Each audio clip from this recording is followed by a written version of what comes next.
the setting isn't anything that I can do to make the text smaller, I usually do, because it's a 48-inch monitor. So it also gives me great opportunities to manage the lobbies because I can actually see everything that's going on. But if it helps, I can do this, which will make it smaller for you. His setup is massive.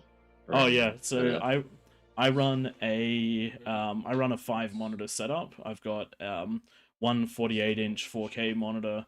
I've got three 32-inch 1440p's and a color accurate 27-inch 1080p off to the side for anytime I do color accurate work. You know, like going to your house reminds me of, you know, how every state's got one of those places that have all the traffic controllers with 1,000 monitors on the screen so they can monitor every intersection. That's your house. And then next to it, I've got my work setup, which is a laptop connected to a ultra wide and two 32-inch monitors. But I did a lot of work in defense, and in particular, I did work on ASDEFCON tendering, and that necessitated a ludicrous amount of multitasking. And if you've ever had to work on 10 documents simultaneously and edit them together for cohesiveness, you can never have enough screen real estate. Similarly, I used to do demos for some simulation stuff. And the ability to have the brief, to have the recording software, to have the program running, and then to have a Discord or a Teams meeting up at the same time is invaluable. It's absolutely invaluable. Just been DMing in the background. We've had a proposal for the proposed unit reworks, the ones that PTAC recently posted in the announcements. Sure. So that's it's just minor tweaks. More so what the game will probably feel like in a few weeks' time when they get released. I am happy for that thing. Yeah, that has happened now. Have we turned off? Who set this one up? Have we turned off the those few units that need to be turned off for this game? Doesn't look like they're... Does look like we have... No, that's the debug command. Nightmare said yes. Yeah, looks like it's been turned off. All right, and I'll just post those rules for Throne.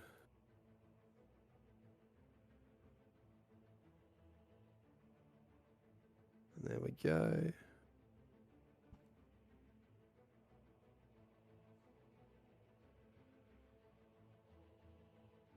The ultra wides they do have their problems. Like, I know Tank Tom runs an ultra wide, so when he streams, he has to change his settings and run with black bars. So they're not perfect in that situation, but I like the FOV that it gives me in games that it does work on. That's the one downside to my setup, is that I'm running a standard I forgot what it's called, but it's standard ratio. Aspect ratio. 20 aspect ratio, that's one. 21:9.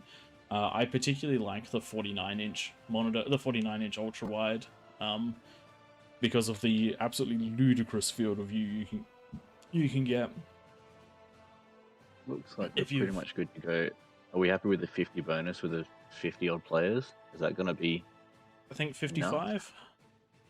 Yeah. Is that at the bottom? We're only at 40-something peasants at the moment. Oh yeah, 47 peasants. I still think 55. Right, no worries. So, yeah, no, I'd love to get that 40. If you guys have ever played Minecraft, which I suspect quite a lot of people have, when you change your FOV, there's a if you go all the way and max out the slider, it's called Quake Pro. Quake Pro. That's the life I like to live. So what's my hardware? So I'm running a an RTX 4080, and I'm also running an Intel A770. And the A770, using that for AV1 encoding for making videos, oh my god, it's night and day over H.264.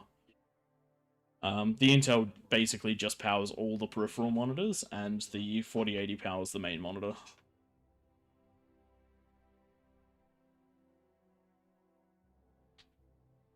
Oh, we just had somebody else jump down the bottom. I'm going to move them out. Have we got Jacko, the king that's asleep at the Let's moment just here? make sure. Yep, he just went away from the Zeds. Nice. We all good. So It's the just a couple of people with downloads by the looks. That'll be good to go. I think you can force AV1 encoding on the 4080, but the Intel has a dedicated AV1 encoding chip. And the difference is huge. So doing the exact same thing on the 4080 for uploading videos to YouTube takes 10 times longer than doing it on the Intel card. That said, if getting a dual card set up to work with an Intel card was a pretty insane endeavor. They're doing quite well for standard setups, but when you start moving away from the standard, I think Intel's still got a way to go. But hey, I could be wrong. I 100% could be wrong. I'll just check. I reckon we're going to look at trying to get this one going, so I'm probably going to start specking people that are still downloading just so that we can... There you go. I just had a quick Google, and the get 4080 underway in a does have an sec. AV1 encoder. It must have been... It still does it on my Intel, though, which might be... Which is interesting. So I think the AV1 encoder on the A770 might be more powerful than the one on the 4080. But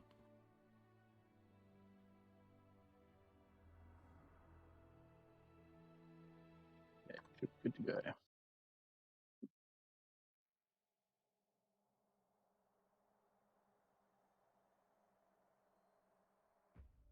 all right, looks like we've managed to it definitely does free up the power on the 4080, which is nice.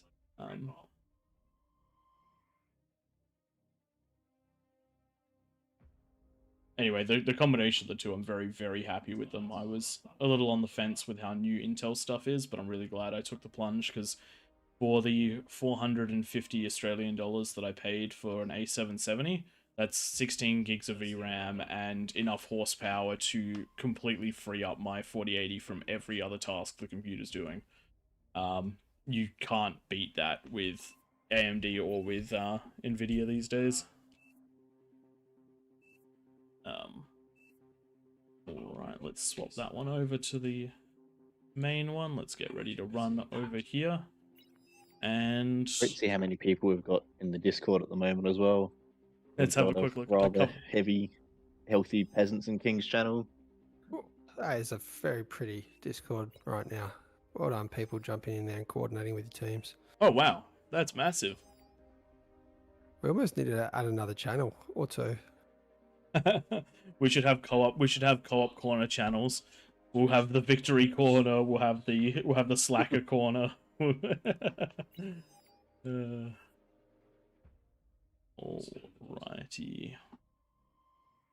Twig, you've got this one recording just in case.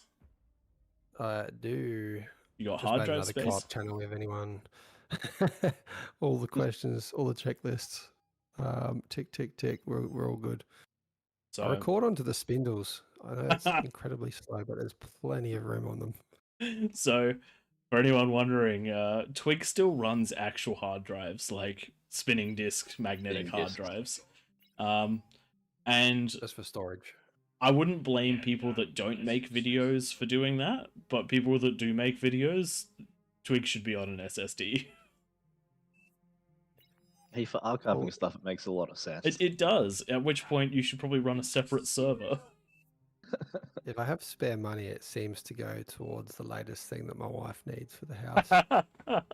And then if there's any left over, you get to pay for stuff for your kid? Is that how it works? Yes. Alrighty. And for those of you that aren't overly familiar with the rules of King of the Hill, we'll do a brief run over when the game starts, just so that we can be included in the video.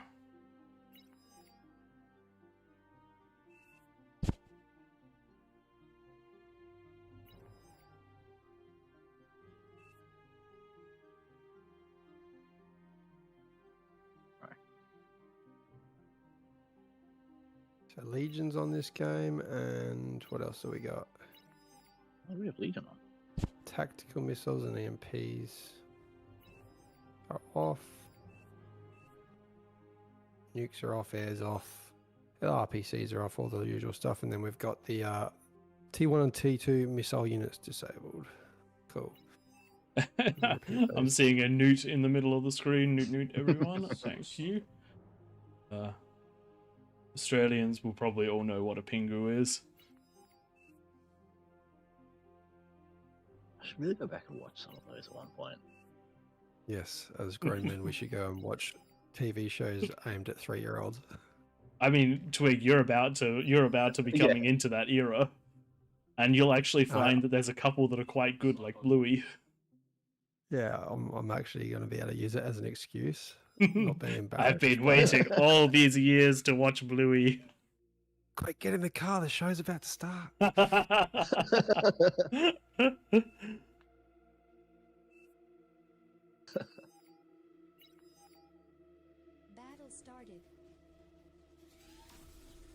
Hello and welcome everyone to a massive 50 versus 7 King of the Hill on Throne, with some slight tweaks from Chronographer from the AllReasonNoLogic Discord. That gives us the dry sea and the lava lake, the lava donut around the middle. So what's going on here?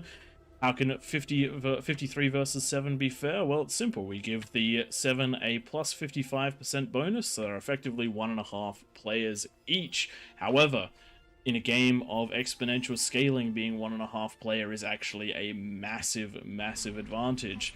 Couple of comms just detonating in the lava. They did try to spawn in the no man's land and they did find out.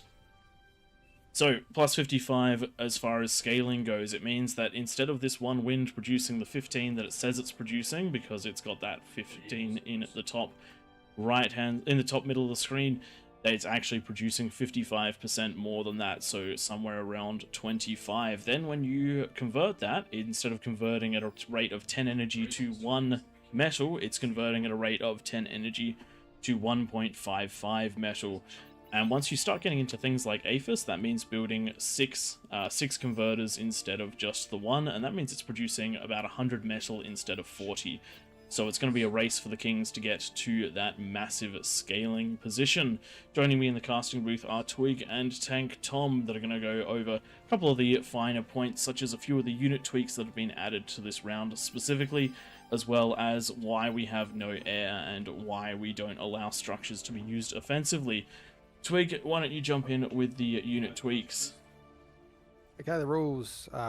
There is a 10-minute no rush, obviously defined by this lava. This lava will recede at the 10-minute marks. The players have just over 2 minutes left until all hell breaks loose.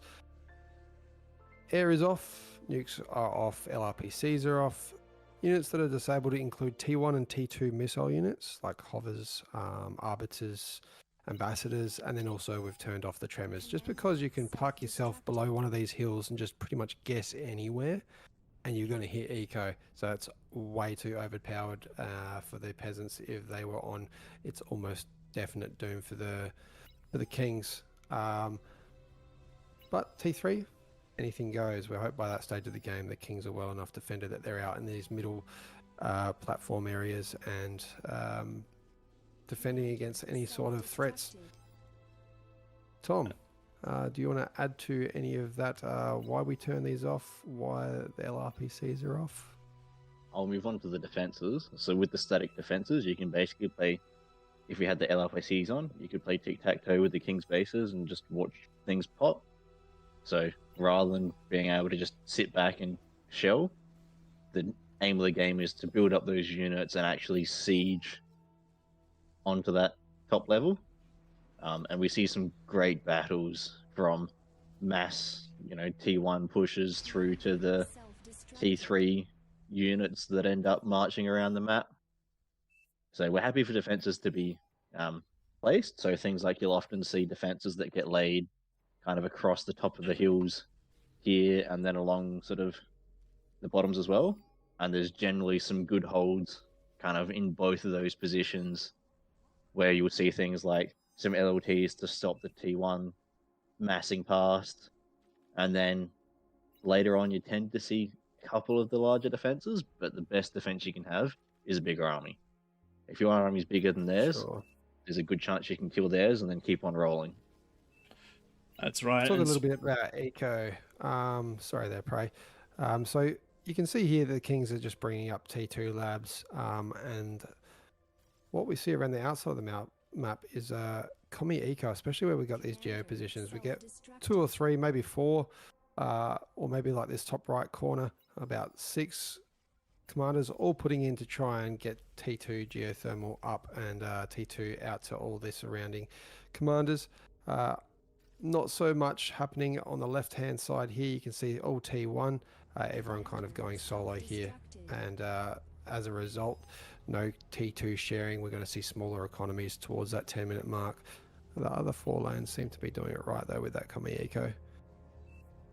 That's right. The commie eco is an absolutely massive factors in these corners. As you were saying, comparing some of the areas where there isn't that commie eco, we're not seeing a lab in one of the wings. We're not seeing a T2 lab in one of the wings, but in one of the others, we've already got the T2 lab nearly eaten. We've got the geothermal coming up, and we've got what is going to be quite a powerful economy coming up. In the exact opposite to that is actually the outside of the map where you have the dry sea. These guys start with no metal points, which means that it's all about scaling that eco in a way that you would for something like Raptors on full metal plate, but without the ability to build yourself those metal extractors. This is the win condition for the peasants. These guys have to choose when they come online, because they either have to come online early with limited help to try and keep the Kings from breaching the middle donut, or they need to scale into the late game. So depending on where the Kings pressure depends on what those guys have to do. Because as soon as the ring that most of the peasants have started on ends up falling in an area, the outside is just free game. There is not enough money to go around till the 20-minute mark for the dry sea to defend itself. It's only with the players playing together can the peasants hope to win this one. I'd point out something a little bit new. Over on the right, we've got Death Spiral. He's got a little base, already upgrading his second T2 mechs. Obviously bought or just was given T2 off of the Geo nearby. What he's done is actually sent out a couple constructors to the edge of the map as well, and building a backup economy over there.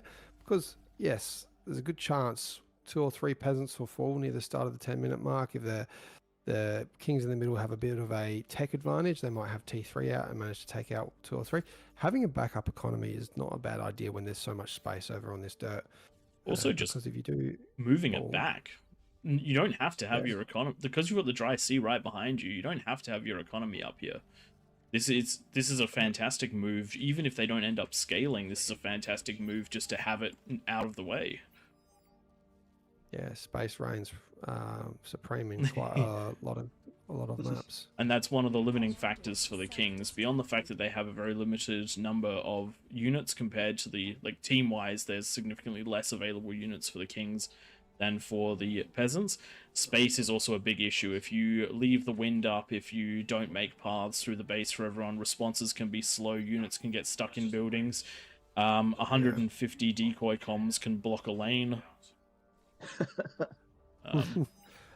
Let's talk Kings for a little bit. We've got Small going for the second fusion in the middle at the moment. One thing I don't like about his base, 2 advanced converters right next to that fusion that's up. If they go pop, I don't know if that'll mean a definite pop for the fusion. 2 will not pop a fusion, but 4 will, and there's a couple more coming. But as long as they stay away from the Aphis, aka build the Aphis in the top half of the map, that's fine. Let the fusions blow. Yeah. The thing is, if they've made it that far in, he's likely to be falling no matter what anyway. That's also true. So these 3 wings around the outside here, we got Orat, played this many times, starting to go into some Dragon's Jaws for Legion. We want to see the same out of Potato and out of who we got over here, Duxie. I think they will do it last minute, and that is the right idea. In the last minute, put your defenses up, because you do get spiders, recluse, termites, even Kargis late game. and by late game we mean like maybe 10 minutes later, not that much later, coming over these hills. So you want to make sure you got plenty of defenses up. We've actually found out recently T2 walls are very good for the defending against T2 pushes over those hills. And T1 walls will stop the T2 units from crawling over, and T2 walls will stop the T3 from crawling over. Yeah, but this APHIS coming up for Duxie. If a couple of recluse come over that hill, That's there, a scary spot. Yeah, it is that's within range of a recluse. I reckon that APHIS. Yikes! We've got just under a minute left. What are we thinking? Illegal with an interesting build here, going for the 10 energy storages. That's a lot of D guns if needed. But with 30 seconds to go, that's pretty light on the defenses. In fact, with all three of the entrances are incredibly light on defenses compared to what we normally see. So this will be quite an interesting one. And if the Kings can hold, Joe's got at least some units up. But yeah, surprised. If there's a mass push, they are gonna feel the hurt.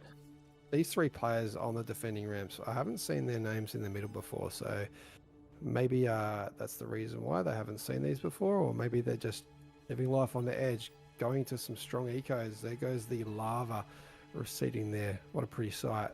And straight away we're seeing a lot of units coming out of the top lanes. There are 400 units on the map, and the Kings only have about 24 of them. So that's not a lot to block these.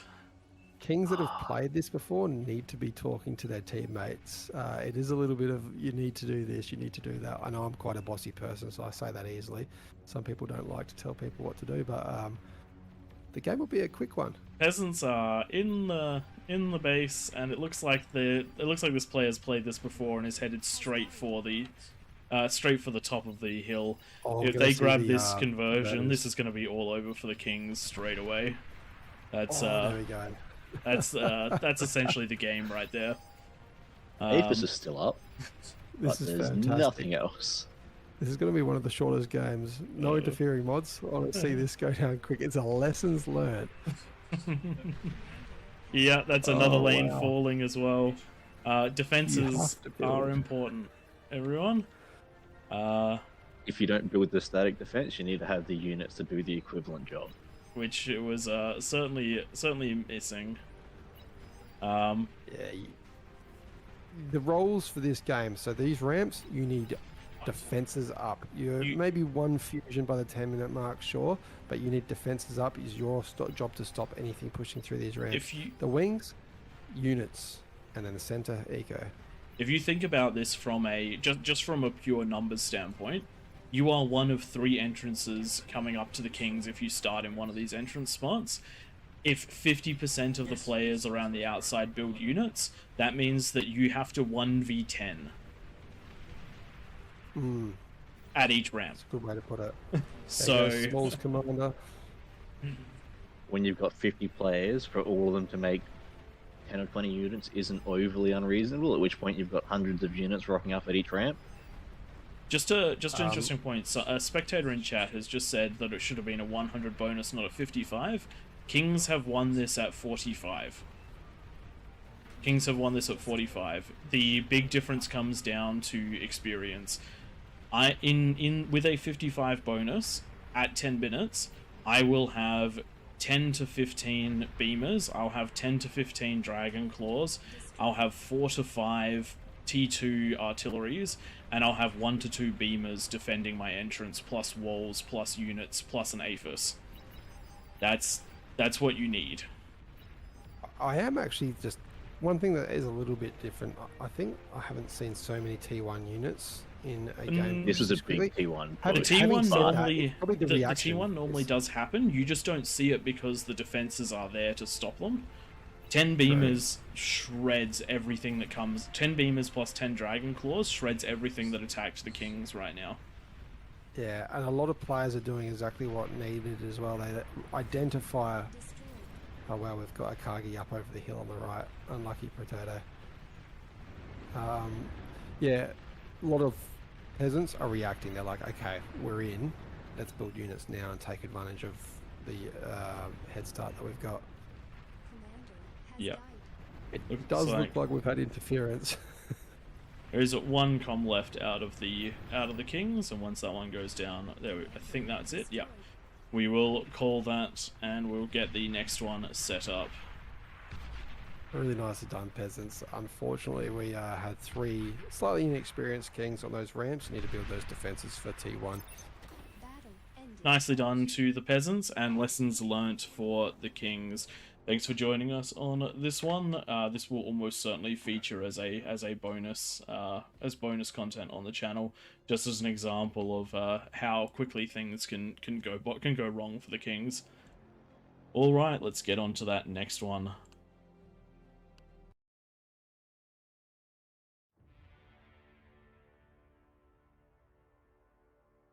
Every now and then you get a quick one. Nothing wrong with that. All right, let's get a rotation out of a few of those kings.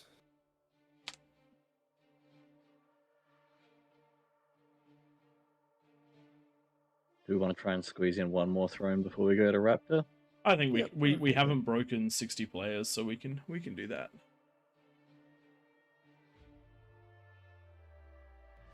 And good day, Liz in chat. Yep, that one was not the typical King of the Hill, but it was a good one. Good one to see. Realistic Joseph, your first King of the Hill gone very wrong. Well, I say it went very, very right. You can't. If the game was exactly the same every time, it wouldn't be fun. And this is the price of greed. Alright, well, let's get some cycling in for those kings. Tank Tom Twig, can you post in the chat? I reckon we'll probably end up rotating. I think we'll rotate. It looks like Cookie's down there now. Cookie wasn't in there before. In. 1 sec. Can we just get an unlock of the... there we go. Teams are locked. That's why. Thank you. Alright, let's get a few jumping down there. You told me you want to just put the bonus as 61 so that we can see it. Yeah. Who's not been in there before? Keanu, Wick, were they in there last game? No. No. All right. Gonna rotate out Realistic, Gecko.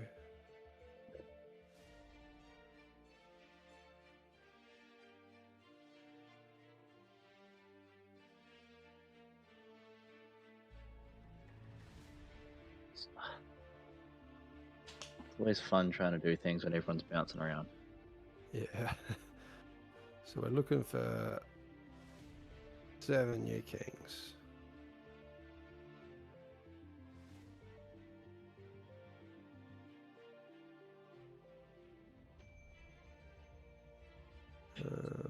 Unfortunately, Ortab, when you're on the Kings team, you realistically are just one player with seven hands for throne.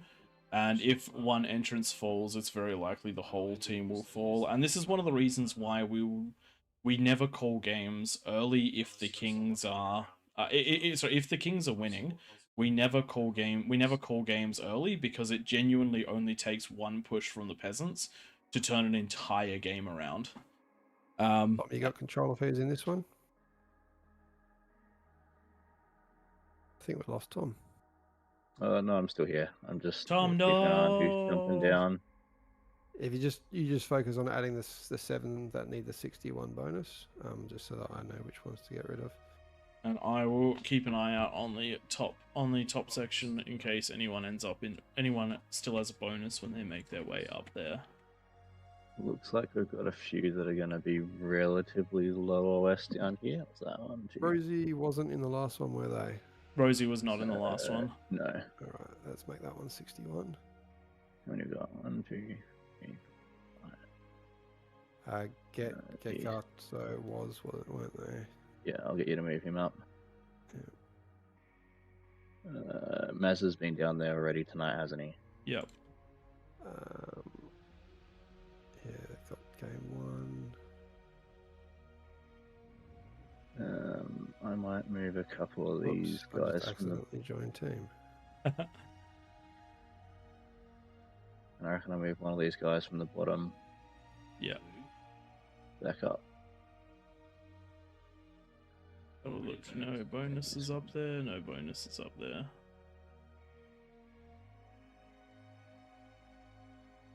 Oh, we got 74. Let's kick this one off.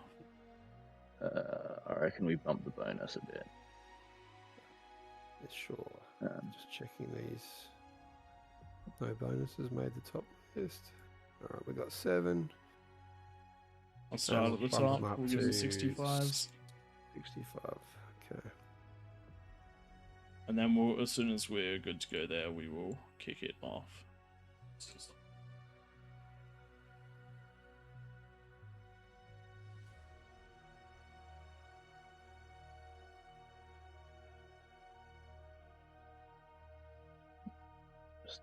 check.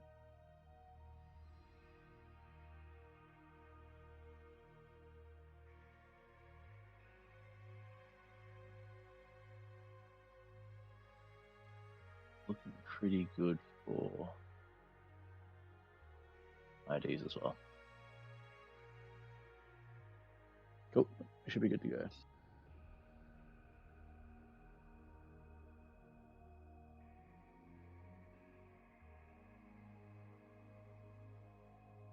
G'day, go up here for his very first PvP match. Oh, that's going to be an interesting introduction. Though not a bad one. I actually reckon this is this feels closer to PvE than PvP. Yeah. You've got the smarts of people behind decision making, but it's much it's a lot like the Raptor Crater, like the original versus Raptors. Thank you, Jay Frost. Thank you. I kill you for fun.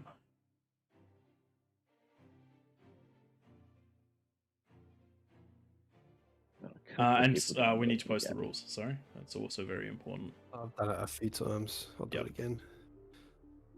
We tend to have a few people sort of cycle in as we go. Hey, thanks Needs as well. Just seen the newt in yours as well. That's so good. We need to make a newt channel in our Discord.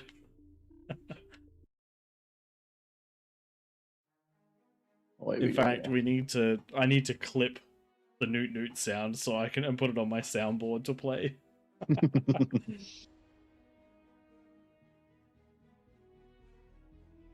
Wait, Twig, could we make that our subscriber sound? Oh, we definitely should. Oh my god, we definitely should. All right, tomorrow night, that's what we're doing. Jumping on and watching Pingu episodes, pulling out all the best quotes. He only says one thing, so there's only going to be one quote. You realize all the quotes are actually just newt or like mumbling sounds, right?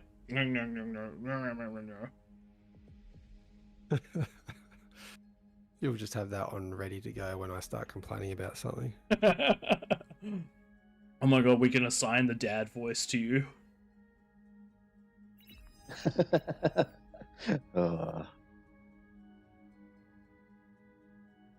This all started because of the penguins that can be put into this game, I'm pretty sure. That makes a lot of sense. If anyone hasn't had a mod just randomly drop a equivalent of a juggernaut that's a penguin into your game, you are sorely missing out. That is just one of the best things. Alright, let's swap that over. Aha, and I did it before anyone had to remind me. I have a post-it note that reminds me now. Which of your 14 monitors does it sit on? Wait, 5, 6, 7, 8. Well, of the 9 that I have access to in this room, it's posted to the main one. It would be pretty useless if it was on the other desk. In my house. Thanks, Leo Nerd. You were gonna write me up if I had forgotten, but I'm getting better at it. Not to mention a little bit more energy these days, which is good.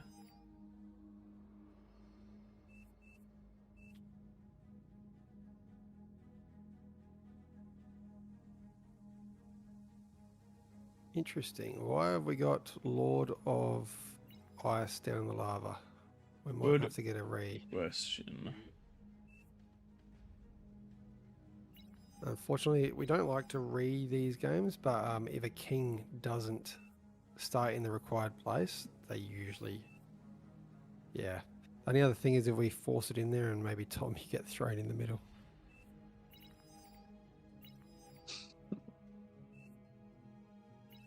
The worst part about that last time was I couldn't rotate anything. What do you mean rotate? At least if it's done at the start. That's quite fun. I couldn't rotate any bit. Like, my labs were just pointing the way that they were pointing.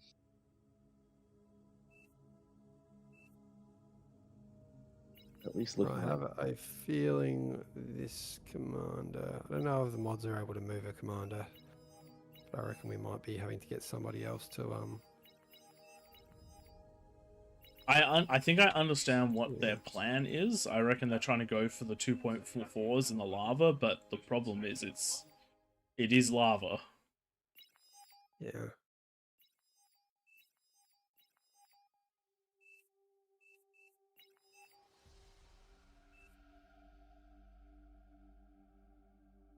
It looks like they timed out, so they are not there. Yeah, okay. Do we or do we get a force move?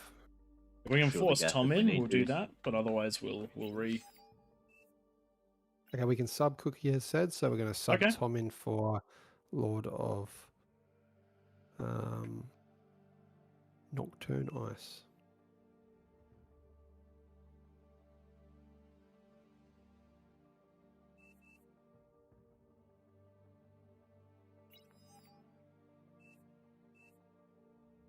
All right, Tom on the ready.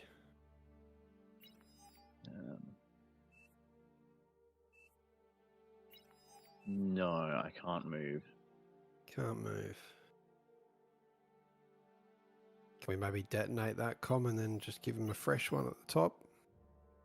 Yep, yeah, he's going to respawn it. Just make sure that we boost, if you, because that'll lose Tom about 30 to 40% of his metal and energy. If you can just drop him a couple of free things, like his first 4 or 8 wind or something, that would be sick.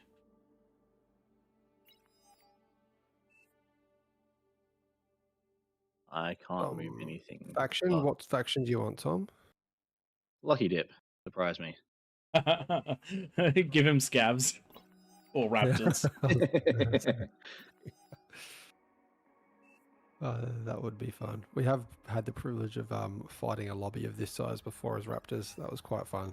Oh my god, that also was very low APM. It's just like click and send. That was the best thing. My favorite part was every time Twig did a command, I'd do one just after and take all his units. I've got control of that now, so we should be good to go. Nice. I just don't have a ready button, so feel free to force start when ready.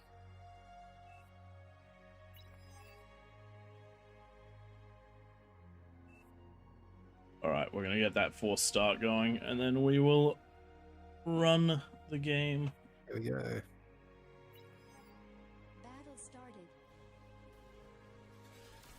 Commander has died. Hello and welcome everybody. You're joining us for what has been a slightly confusing start to King of the Hill, but Tank Tom has been subbed in to take the heat. So everybody let him know in the comments and in the chat, give him a massive thanks for jumping in and saving the match. So this is a nice and massive one for today with 78 versus 7 on Throne. I don't think we've seen one on Throne quite this big in a while. We usually swap to Raptor Crater for this. But what exactly is going on? We've got 7 kings in the middle of the map. These guys have a plus 65% bonus, which is going to help them scale exponentially. But that means they've only got 10 minutes before the absolute sheer horde of peasants come at them. I reckon the kings are going to have the power in units, but the peasants are going to have the power in the comms. If they play the good comm game, they're going to win nicely. A couple of additional rules for this one, just to keep everybody in the know. There is some slight tweaks that are to do with upcoming changes in bar and testing them, so we're having a look at how those goes. I do believe some things like changes in lab costs and some minor tweaks to units, but the standard rules still apply. Those being 10-minute no rush, the lava is a pretty good indicator of that, as well as the no using structures offensively and air being off. This one has some map-specific rules. Those ones involve not using rocket artillery, not using T2 or T1 rocket artillery. T3 is fine because the Kings should have had enough time to get themselves up and running by then, but a bunch of arbiters at the 10-minute mark is too much to deal with. Looking around the map, we do have some interesting co-op corners, and you can see by just the number of comms working on a single geo at the moment and getting that one up by the under 2-minute mark. These guys are going to be in a great position, and they're going to have to be because we have a lot of players in the dry sea. These guys, if they work together, they should be able to get some pretty epic ecos going by that 20 to 30-minute mark and really start pushing units in. But bear in mind, if the players in front of you are falling, you need to help them as hard as you possibly can, because once the Kings are out onto the open sea, if it's not at that post 20-minute mark, then you're going to have a very bad time. There's no way you can build units fast enough to stop them. Joining me in the casting booth is Twig and kind of Tank Tom. Since he's being subbed in, he's still technically here, but his APM and his voice is going to be taken up quite heavily by playing. I reckon we give him all the questions. Give that a bit of help. Exactly. So, Tank Tom, we wanted to know exactly what the sine coefficient of a triangle is in Bar's unilateral motion system. 42.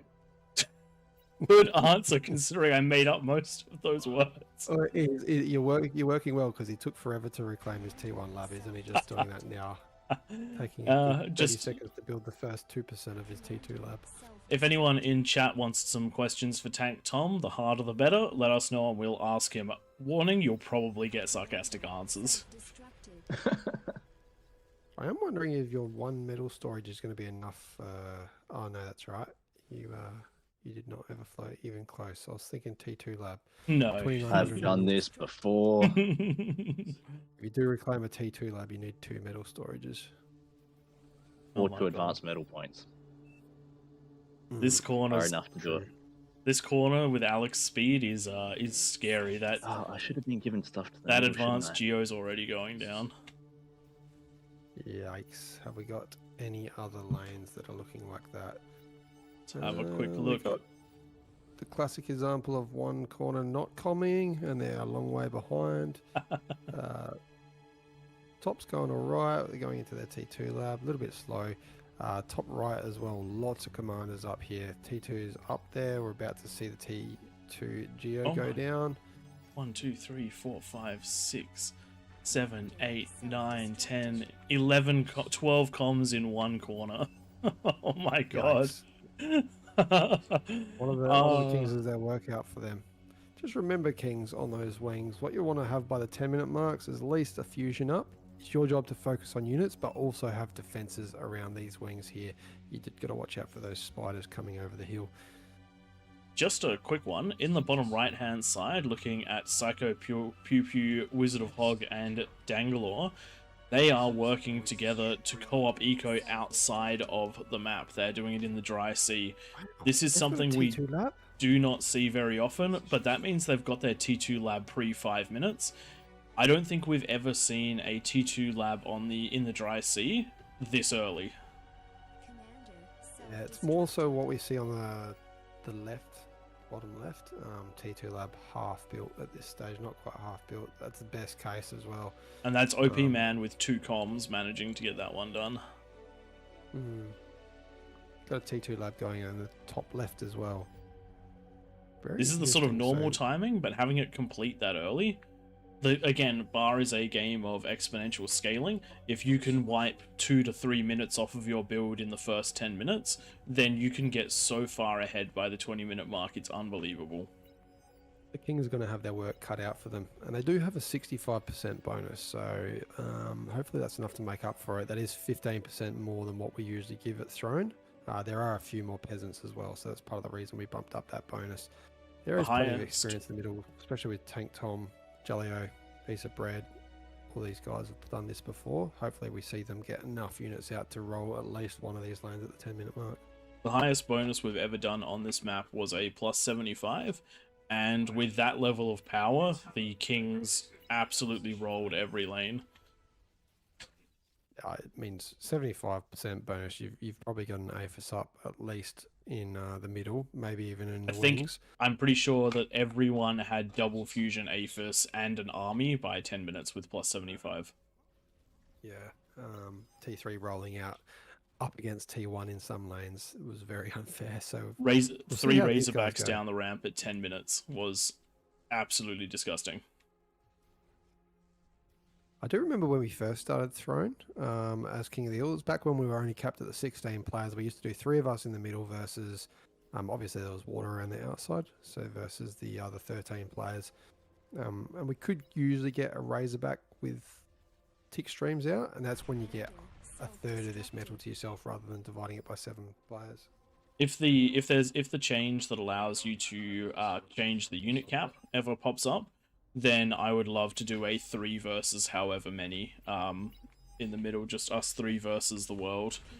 Each of us takes one wind with plus 100, one wing with plus 100, and see how we go. Shotgun the mexes in the middle.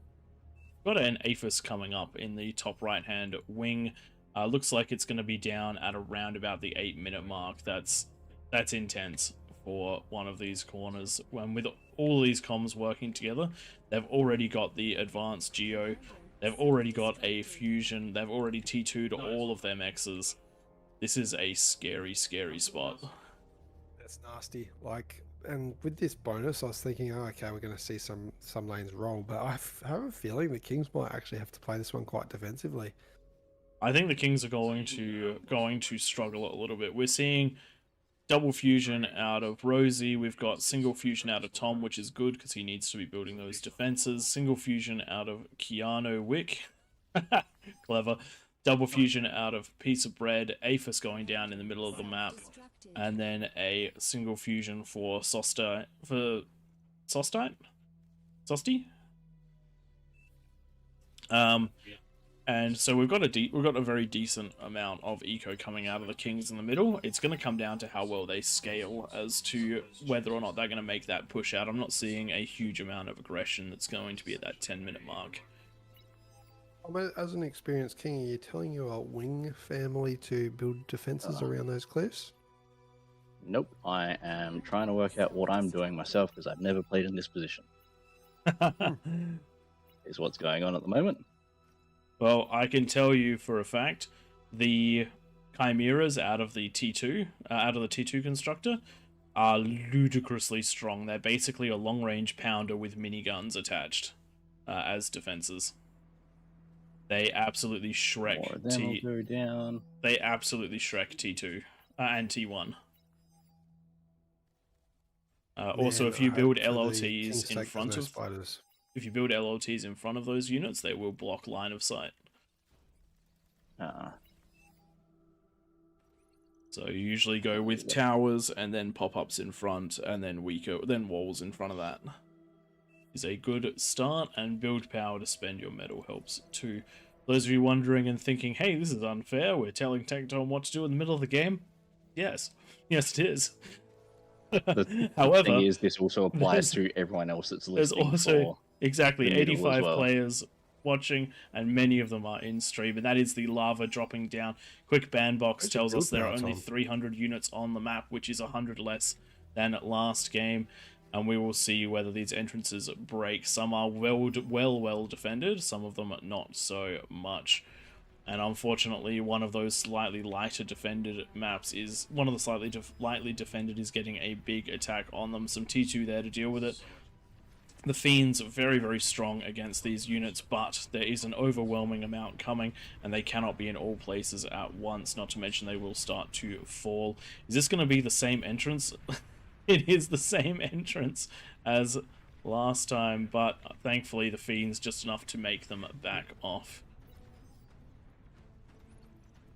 And the Lash is there for a bit of line of sight, but we do have our first T3 unit out for the Kings. Probably not the best unit though. The Krez with quite the short of range, 450. It will be enough to stop but them. it's if you want something to kill T1, this is like a super pounder with miniguns as well. I didn't actually see the shot. Oh yeah, okay. It absolutely shreks. This is the halfway point between a pounder and a Tsar, with the move speed of a regular T1 tank.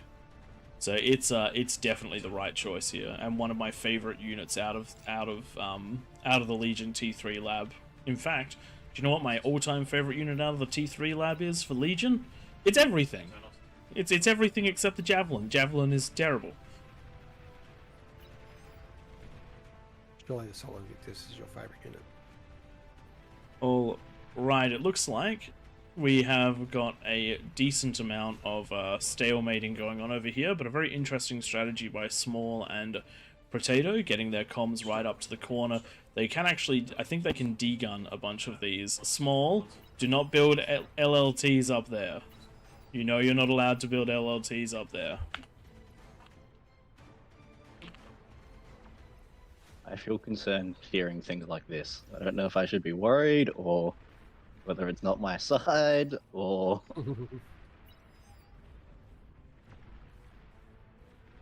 Alright. I feel like I have definitely held at this point though, which is nice. We do have 2 Javelins harassing on the right hand side, but there are so many defenses. We've got SARS out, we've got Tigers out on the right there. We've even got Bulls, we've got all the tanks.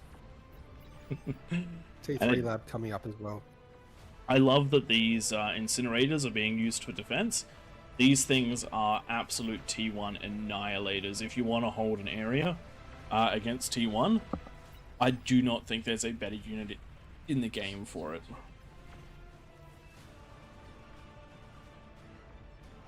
Is there radar for you, Tom? Yeah, I got one on my base. Your incinerators are really doing work, slow pushing their way out. No real big response yet out of the peasants for that. Problem with the incinerators, of course, without spam, very susceptible to D-guns. And snipers. How does the range go for an incinerator versus sniper, though? I think the sniper outranges it, but not by that much. Yeah, 725 versus I don't know how much, and we're about to see what a few spiders can do. On the right hand side, we're pushing into Keanu Wick's space, and we're going to see this conversion. We're going to target the T2 conversion because that's what you want to go for straight away.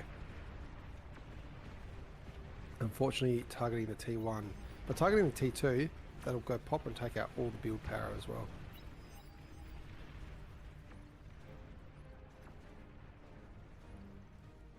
On the right, we've got the Myrmidons shooting up and over the hill, so real big problems here. What we need to see out of Sosti is exactly what they're doing. These overseers are going to be able to deflect off any bullets.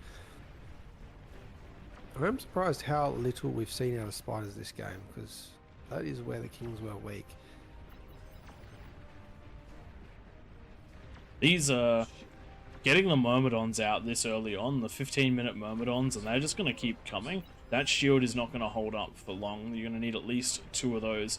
And unfortunately, because the Kings are having to scale to deal with this level of offensive power, they're not getting out there too much. A couple of the incinerators are trying to punch their way in, but they have been taken out by the comms. Again, comms being one of the best defenses. The Kings are stuck in a very defensive position, and that is not good for them. They need to start doing damage, because the longer the game goes on, the more time it gives the Dry Sea to come online. And once the Dry Sea comes online, you'll essentially have double the number of players to deal with. So even if the middle ring isn't taking advantage of, isn't scaling, the outside of the map will be, and the Kings will struggle to overtake. Right now, it is almost double the eco in favor of the peasants, and if the Kings don't manage to equalize that by the 20-minute mark, then it definitely starts becoming a real uphill battle. Oh, yeah. I've actually got a couple catapults down south now, so Tom now being outranged. And if these are positioned correctly, they can shoot up over these hills. It's very hard though to pick that line. We might see it out of one of these catapults. Nope. You got to position them just right so they can shoot up and over. It is possible. It is even possible to just aim for the top of these cliffs, and then some of the overshots will take out eco. That can be very difficult to deal with because the shields do not stop missiles. They only... There we go. That is a massive, massive amount of damage done to Keanu Wick. One of the first shot out of those catapults, targeting just the middle of the map, manages to catch the entirety of the conversion just there. Even though most of the missiles were stopped by the cliffs, that is devastating. And this is why we advocate building your economy closer to the inside of the map. This is the safe spot for conversion, and this is the safe spot for your APHIS. Yeah, really, what we need to see out of the middle player is some units that can go up and over. What does the Legion have that is all-terrain for T3? Is there any? The Legion all-terrain is the equivalent of the LRPC. It's the Myrmidon, and it's the... Oh, it is the Myrmidon, sorry. It's only the extra unit pack that has the other in there. What this team really needs, which they don't have, is a core. Oh, there is Cortex. We need to see some Cargonets coming. Looking at Keanu Wick is not being given any grace. Termites in the base. Thankfully, though, I don't think they're going to get too much done with the reaction of these Razorbacks. Build power is keeping those alive. Yes, and also the Razorback running point guard and actually standing at the defense. However, we do have the Razorbacks. The Razorbacks have seen the spot. This is where you actually have to eat that APHIS. You have to, otherwise it will pop eventually. You want to be building over near the cliffs, closer to the center of your Keanu. Kind of over here. That's where I like to build my eco. If I start on one of the wings, clump up all the APHISes together and hope for the best. This is getting rough. Some more catapult shots going in, and there we go. Good shot with the catapults. I shouldn't have said anything. Maybe they got the idea of shooting for those cliffs from the stream. Who knows? Sorry about that. If you didn't know about that, you do now. Maybe that's a new unit that we have to ban on this map. Which one? Sorry, the catapult. No, the catapult is D3's fair game. And if you build your economy in safe places, it's not a problem. Yeah, and honestly, responses can be made to these sort of things. You just need to build all-terrain units that can go over the cliffs and defend that way. It looks like we've got the first peasant foray into the middle of the map. Tank Tom's lane has been pressured too hard by the snipers and by all of the catapults, and a couple of those ticks did sneak by, thankfully reclaimed before they could do too much damage. I just want to point out that Keanu went and cleared out the entirety with his army on 6 commanders at the same time. If he did that a little bit earlier with that massive army, that would have taken out the catapults that did all the damage to his base. So now restarting again. Aggression wins games. And this is where the rest of the team needs to step up and give Keanu the resources he needs to get back into the game. At this point, there is plenty in there. If you look at what's going on, lots of metal, lots of energy for most of the players, and what we need to see is all of them just to build a couple of the T2 butlers or equivalent and send them over to Keanu to get him into the game, transfer a little bit of that energy. Any remaining wind or T1 conversion, just flick it over to him to get him back up and running. These Daedalus on north have been doing working their way around the map. They've got a bit of spam ahead of them as well. What is the response I'm seeing? Is the date? Oh no, more and more being. For a second, I thought the Daedalus was a hover now, but it is still a tank. Oh, yeah. Unfortunately, they are being pulled back defensively. These guys really need to be getting out there and doing the attack. That is a lot of resources in Daedalus. If we can get some spam in front of them, they need to be pushing out and starting to sweep that dry sea, give them a bit of a reset. That was so close as well. They could have just gone straight ahead and they would have come across those 3 APHISes in the advanced geo.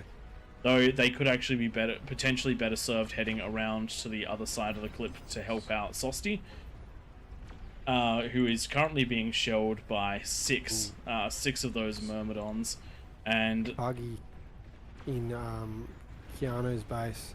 Oh is no! It being microed? It is being microed. He's actually rezzing the APHIS. That should definitely be reclaimed for metal and built elsewhere. Does look like Keanu is going to be able to grab it with a D-gun though, so a smart play from oh no, the peasants are not letting up. We've now got the termites that are streaking in over the hill, getting picked up by the D-guns, but really not giving Keanu much in the way of reprieve. Keanu, if you're listening, leave a gap in your build turrets. If you're going to build them in such big lots, leave a gap so that they can't all chain react together, because that will be devastating if you lose them all again, and the peasants do not want you to have them. Oh man, this is not good. Destroyed. This is Players, not good. why are Come you on, no going down. helping? Somebody needs to help. Oh, I tell you why, because we've got a breach on the right hand side now. Oh no, A that behemoth came out, but there's no defenses here. Behemoth's great against units every 4 or 5 seconds when it shoots, but the other 4 or 5 seconds we've got about 30 units running past. it does It's look often like... looking better to good. build more small units than a few big Yeah. ones. Yeah, the behemoth is a offensive juggernaut. Unfortunately, the sort of thing that's needed for taking this on is your Razorback equivalents. It is your Soul Invictus, and it does look like Wolfalicious is going to get the... Oh, no, not quite. Doesn't quite get the... Doesn't quite get it up, but the Oh, peasants... Behemoth- Behemoth that's a wasn't lot of even stuff. going for it. It was actually going for some spam, and the commander just happened to be there. It's really important when you got spam going in and you're trying to get your commander in, that it... Oh, And it does gets get the taken gun off. down. It does get taken down. Worthy sacrifice for a com. Unfortunately, though, the beachhead is now there for the kings, and those units are just pouring in through over the walls and through the lane. This is going to be a real difficult hold, because the units that are needed to be taking on the catapults are now being pulled out of the way to try to deal with this. The Myrmidons trying to get positioning over the middle of the map, and it does look like the middle of the map has gone. The Cargonet's just enough to take that one down. This I has think the been a backup rough one vanguards for the were a good Kings. move.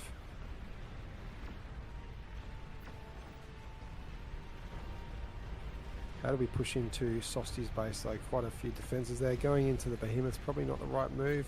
We want to see those probably demons coming out right now. So the problem is, it's a Demons 3-minute build time on that behemoth. There's not 3 minutes left in this game. There though, is not looking- 3 minutes left in this game. No, there is not. That should be cancelled. Metal unfortunately will be lost, but you need to just get units out right now.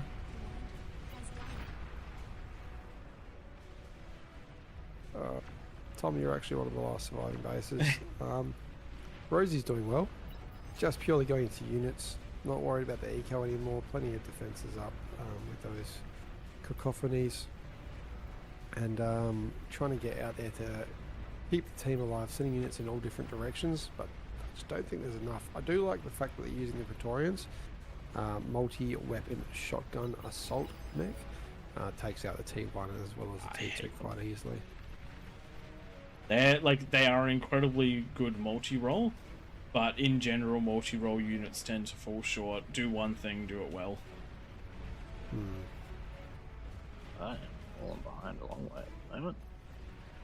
And that's one of the reasons I am a big fan of the Kerries, because it does one thing and it does it well, which is deal with small to mid units in a ludicrously efficient way. Tom, it's not looking good. Have you got anything left to control? Not Or really, and I'm constructor. also on a 14-second delay, so I'm out of the game at this point. Yeah, just stay back there 14 seconds from now because it's not looking too good for you. That Soul Very- Invictus is doing a lot of work, but it's being overwhelmed now. And that It's build got tower is gonna- 250 kills. The Soul Invictus is a monster. Interestingly enough, that's not even enough to rank it up. There's a lot of spare right now, but the T3 unit's doing quite well. Damage dealt for these teams, almost even still. Jalao's commander right on its last bit of health. Those termites there should be enough to take it out. There it goes. That's another king fallen. We're down to our last few.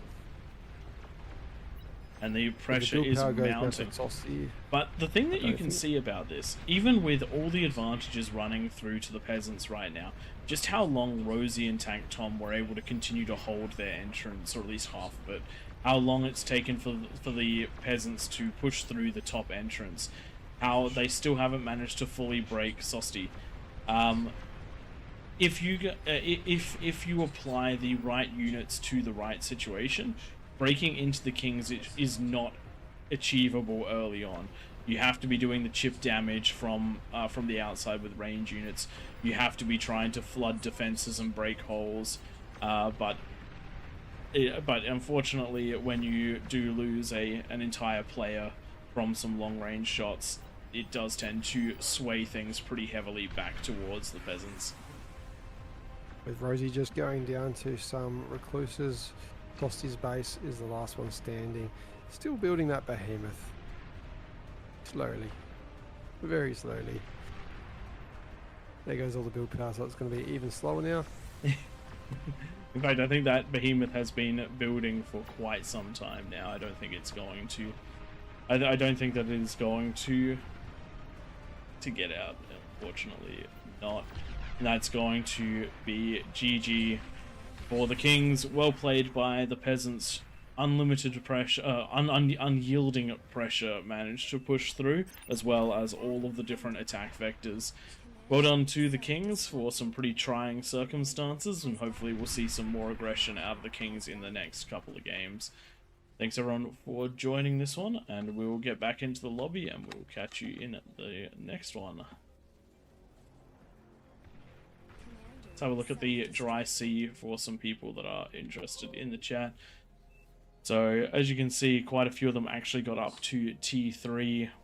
In fact, there's quite a lot of T3 coming online. And this is what I was talking about that if you haven't breached the dry sea by that 25 to 30 minute mark, then you're suddenly dealing with double the amount of stuff because they're now fully online.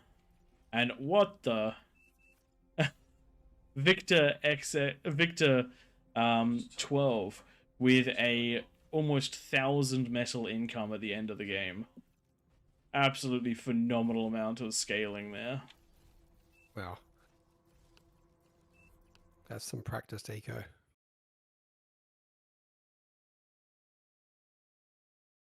Alrighty then, just having a quick look up at the chats. Thank God too. Glad that you're enjoying the content. Twig or Tank Tom will chuck a link to the Discord so that you can join the Discord channel. We're just AllReasonNoLogic, and that's where a lot of people are currently hanging out.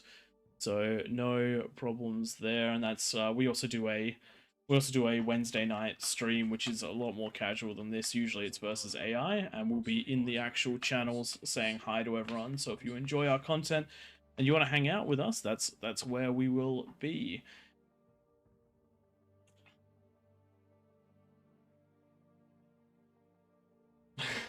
Scarlet just commenting about not doing particularly well. I think you did pretty good. You managed to hold your lane, you put the right units out, you scaled your eco. Unfortunately, the Kings just never got the momentum to push out.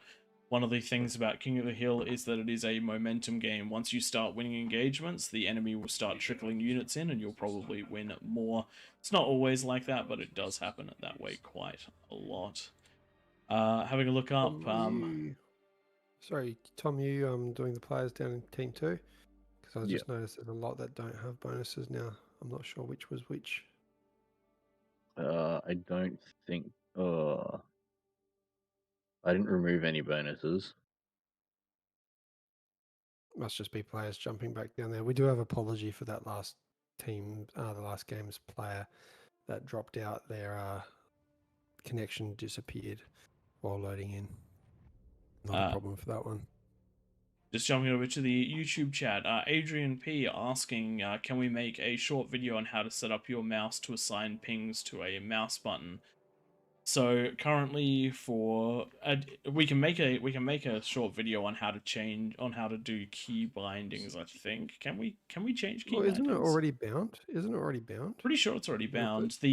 If people are using it on their mouse, I suspect they're using third-party software like Corsair IQ or Razer Synapse. Is it? Anyway, a lot of mice come with software that let you assign keys to buttons. I know that I'm using a SwiftPoint Z, so if anyone else is familiar with those mice, you'll know that I have access to about 20 buttons, as well as all of them being pressure sensitive, a gyro, tilt functions. It functions a bit like a joystick, which has some uses and also takes a lot of getting used to. That's right, Scarlet. If you jump into the peasants team, for this one, you can carry the peasants team, and then if you want to jump into the kings again after that, then more than welcome, and you can show off all of your carry skills. Hopefully, we'll see some crazy Sol Invictus plays out of you. Thanks for letting us know. I'll see if I can find Sosti and get rid of that plus 65. There it is.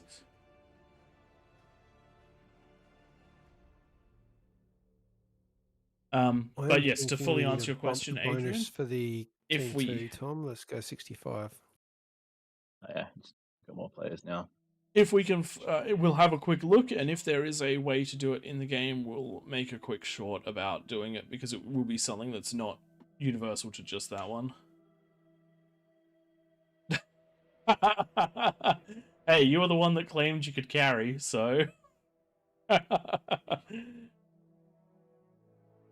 I'm only given the information I'm given.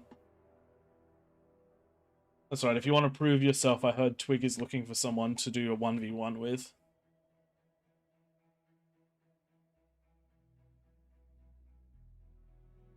And the silence echoes. I'll be back in a sec. I need to get a throat lozenge.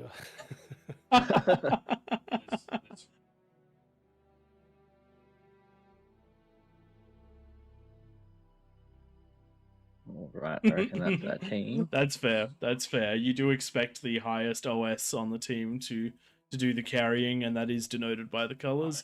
Those of you that don't know that, if you're blue on a team, it means you have the highest OS. If you're red, it means that you have the highest OS on the red team.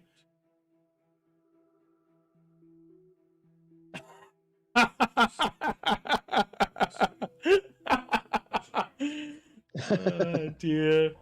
Yeah, no, that's fair. He is a bit old. He is a bit old for a 1v1. He doesn't have the stamina he used to. We can get his wife on to talk about that sometime. Does look like Victor's keen for a 1v1 though. Make sure to reach out to Twig on the AllReasonNoLogic Discord for that one. He'll flog me. Twig, have you posted? Can you send me the links for the AllReasonNoLogic Discord so that I can post those in the chat? Yep. Let's chuck them in our private channel. Just waiting on one download at the moment, and then we're good to go. So we'll give him a little bit longer, and then we'll spec if required. Okay, so thanks for that. So if we wanted to make a tutorial on how to do the key binding changes, then you have to do a file edit. So we'll look at that, and if it seems like something we can make a decent tutorial on, we will.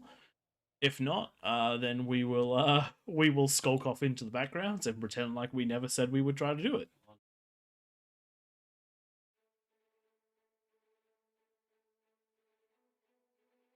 And that way. Just checking. You're talking about this originated from talking about the pinging on the map with the mouse only. Adrian P asking about the pinging with the mouse only. Yeah. Isn't it just middle click? Is it? Pretty sure it's just middle click. Correct me if I'm wrong, chat. I mean, we'll be able to find that out pretty quick. I can do it in game. I can do it in game, but like I can't remember right now talking about it. Like, all right, so we're going to be testing that. Nightmare's confirming middle click is in fact ping. So there's your short. Just no. Don't tell anyone. We're going to make a short on this. We're going to monetize a short on this. It's going to be a very, very short. Oh, it's for okay, and it's while holding Q on Legacy.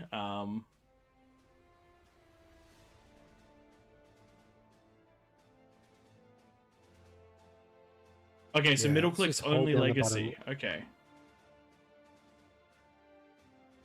Interesting. I'm pretty sure it might be tilt. It might be the tilde key and middle click for grid. We will work it out, and if we can, we'll make it short. All right, let's get this underway. This has devolved into a bit of a chat. Does look like we have the right number of kings, but a few of them are in.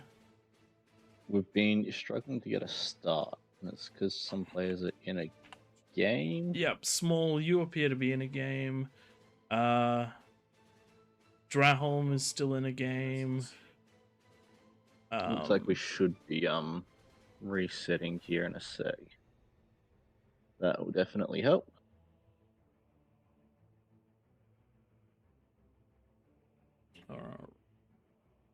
See if we can get underway. There we go. Good for a start. All right, give me 1 sec. I'll be back before the game starts. Excuse the coughing. Still getting over a cold.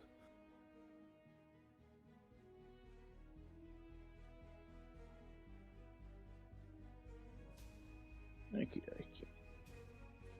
Are you in this one, Tom, or you're casting? I think I'm casting again. Good. Give I my feel like I voice a really break. should know that. I'm opposite. I actually thought I was in the last game, but then I wasn't.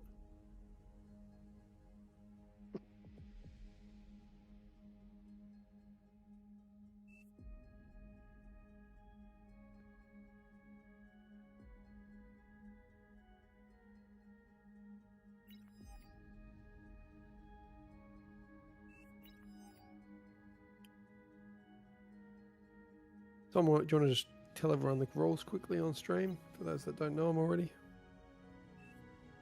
Yeah, so for this one, we've got a 10-minute no rush, and then once the lava drops, it's all hell breaks loose. One of the most successful strategies we've seen is mass units and push. And if you do that at the 10-minute mark, you've got a very high likelihood of success.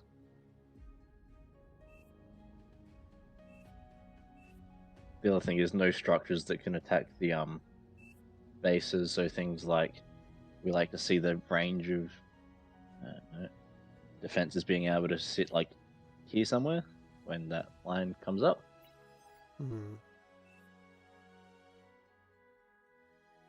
It does lag a lot before game, but it does get better until it doesn't. Yeah, there's a lot of people doing a lot of things in this first couple of minutes while everyone's connecting and working out what's going on. We ask that everyone spawns outside the lava. Anyone who spawns inside will basically become donations. That's your king. Yes. We ask that both teams spawn on their side of the lava.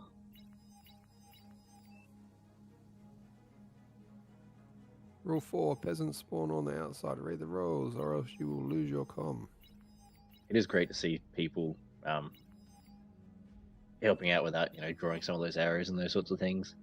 We do love the community that we've got that actually supports each other and seems to play relatively well.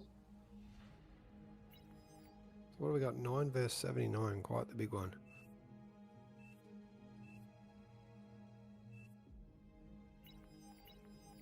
I just crashed on out. You crashed, oh no! No. Twig, you recording? I am recording. I'm also out of breath. So How are you out guys of are gonna breath? be probably from being sick for a couple of weeks. Oh yeah, that'll do it.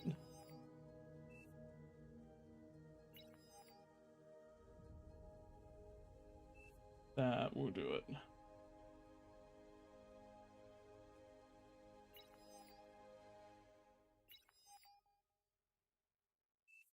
Working for about 20 hours this weekend doesn't help. Breathing in cement dust, mixing concrete for my brother.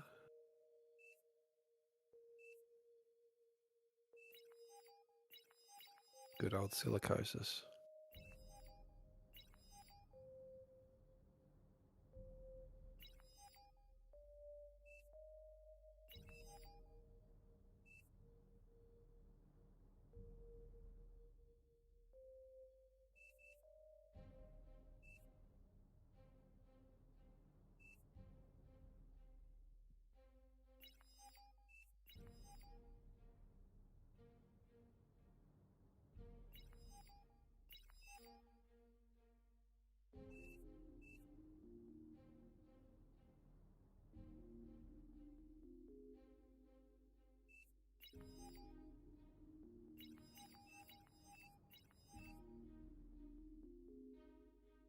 Okay, I should be back.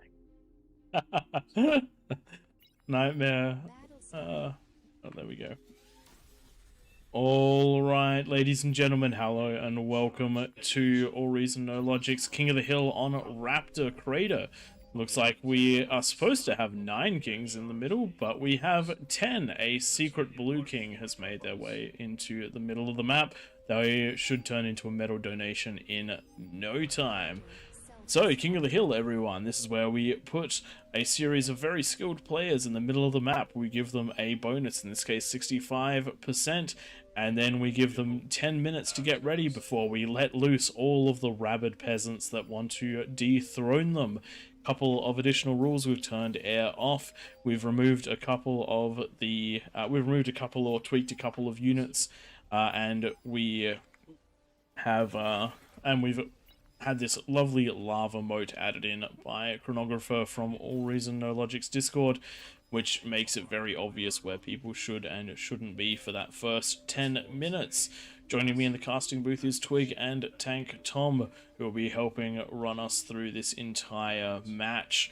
Now, doing a quick run over of what's going on in the middle of the map. 8 lanes for the 8 kings around the outside. Each of them's going to have to defend 2 of these entrances. In the middle, we have 1 player that gets 8 lovely mexes all to themselves, but they're going to be responsible for some mass eco and coming through and sweeping and breaking one of the lanes. At some point, they're going to have to get on that attack and help break through one of those areas. Honestly, as this player in the middle, I'd be just punching out as many construction bots as possible. Absolutely. right You have the now, eco not to a lot support happening. 8 of them at least. Yeah, you wanna send almost 3 constructors getting those mexes, I reckon, at least. Others doing build power and wind. Commander also on wind is my preference in these things. Because right now you can see this 1 commander walking around. That's going to take about a minute and a half for it to get all the way around. When you've only got 10 minutes and no rush, that's That's a lot of time and a lot of wasted metal potential. And build power that the commander has. Like, you need that on your lab on these construction turrets getting a lot faster. And we're getting the T2 lab coming down already. They do not have the energy or the metal to do that. Yikes. Speaking about T2 labs, top left corner, 5 seconds to go on that one. That is nasty. Oh dear. Top right hand corner already has theirs with T2 strolling out in every direction. Oh, wow. In fact, there is 6 T2s already on the map in the top right hand corner. Wow, that is ballin'. 3 minutes. Party up there. Insanity. Absolute insanity. I think these are the guys that did some pretty amazing work around the outside of the map before. Yeah, Tank Tom, have you managed to catch up? Eco down. I'm catching up currently. Very good, very good. Commander self-destructed. Yeah, if you can get the eco down packed for peasants, commie eco I'm talking, it can really pay off. If games don't get lost early, you're going to be matching that king's eco. So just for reference, if you send your comm around to build all of those mexes, they finish at the 3-minute 30 mark, which is quite a scarily late amount of time for them to finish at. Commander self-destructed. King's getting all their mexes up. Wizard of Hog, not building the last 2 mexes on the edge. You really want to get all of those up as quick as possible, because with that 50, what have we got? Bonus? 55. 65. 65. So that means that over the course of, we'll say it's achievable to get these by about 1:30. That means in the 8 minutes and 30 seconds, even if you don't upgrade them, these will be responsible for close to, 3,000, 4,500 metal each? That's a lot of metal. That's a lot of metal. So gotta make sure to get those build orders correct. One thing that we do really encourage players that want to do King of the Hill, just jump into Raptor Crater. Doesn't have to be the modified version that we use. Just jump onto Raptor Crater, spawn yourself in with a plus 55% bonus, and then generate a build order that works for you. Or jump into a replay of one and copy a successful build order. We've seen plays out of a couple of these players that get APHIS up with a +55 bonus at before the 10-minute mark.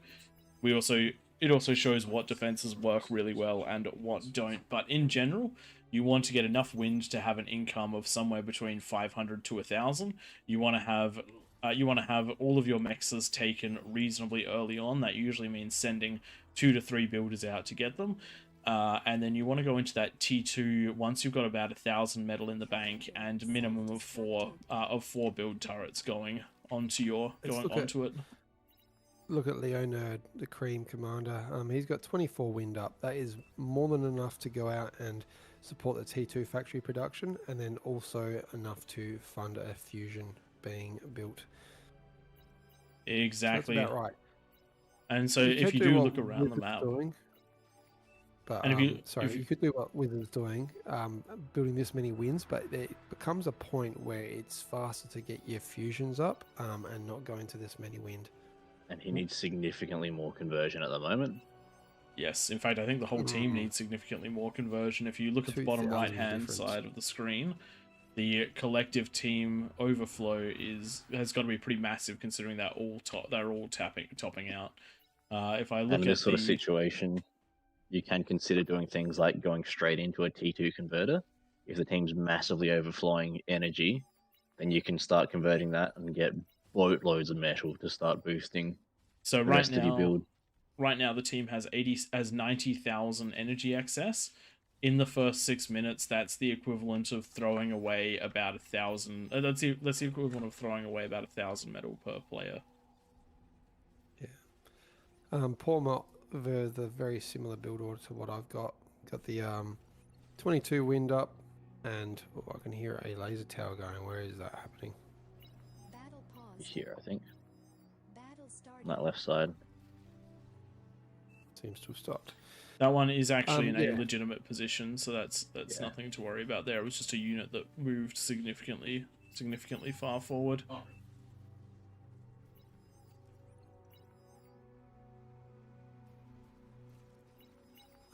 Sorry, back to what I was saying. Yeah, perfect amount of scaling happening there. Fusion already up 7.5 minutes, so going to easily have a T2 lab down. Probably the only thing I'd suggest is a bit more build power. We do have a number of agitators coming out of Mr. Juta. A few of them look like they're going to be in range of T2 tech mexes, so make sure you do not build them there, because that is breaching the rule of no offensive structures if you can reach the other team's eco. The Kings need to be able to have the opportunity to defend their ramps as well. And building those defenses means that they just cannot. However, things like those beamers, I see on the very right-hand side. Matwig, that has got to go.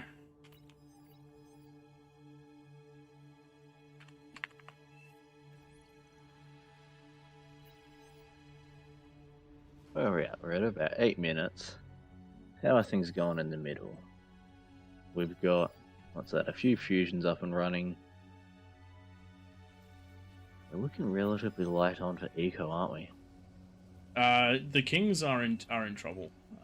Honestly, yeah, the Kings are quite in trouble. We have between the Kings we have. Oops, sorry, that's conversion. With this between sort of the Kings, we've only got eight fusions right now, and half of those are building. I think we might need a pause in the game. We might not have any moderators around, but Mr. Juda's agitator is now firing on stuff, and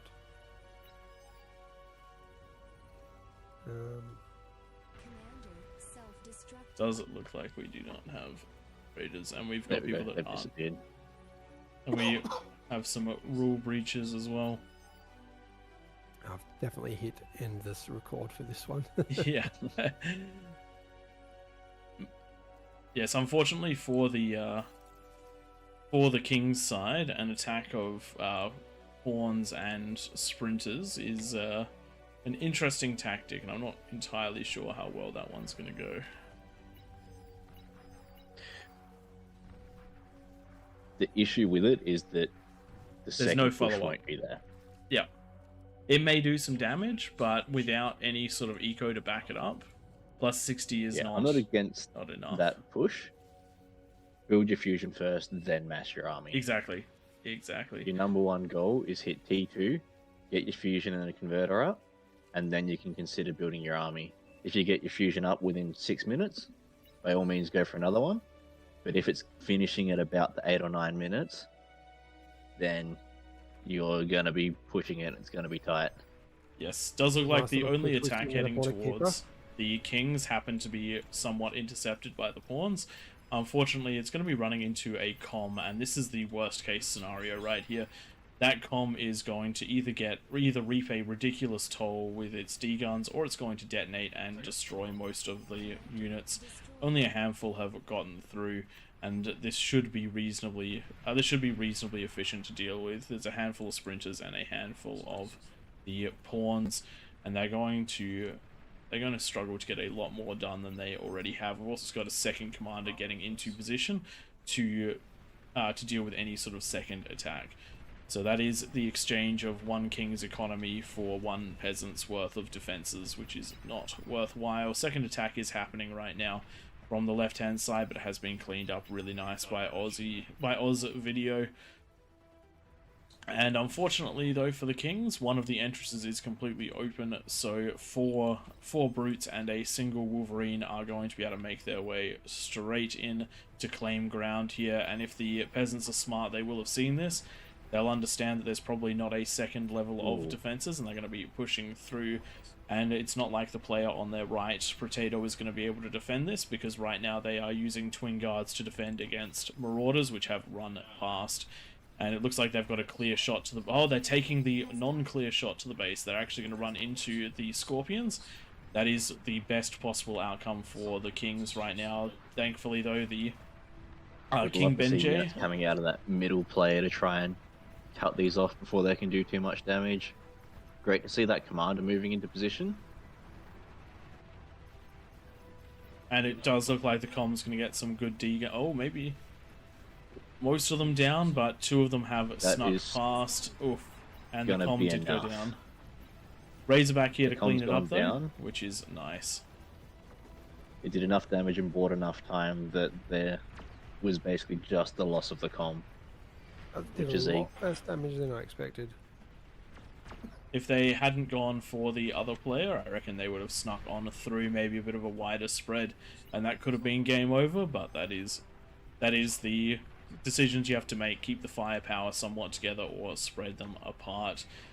Really good defense here coming out of Oz Video and Pawnmont, managing to push back quite a lot of pushes towards this lane.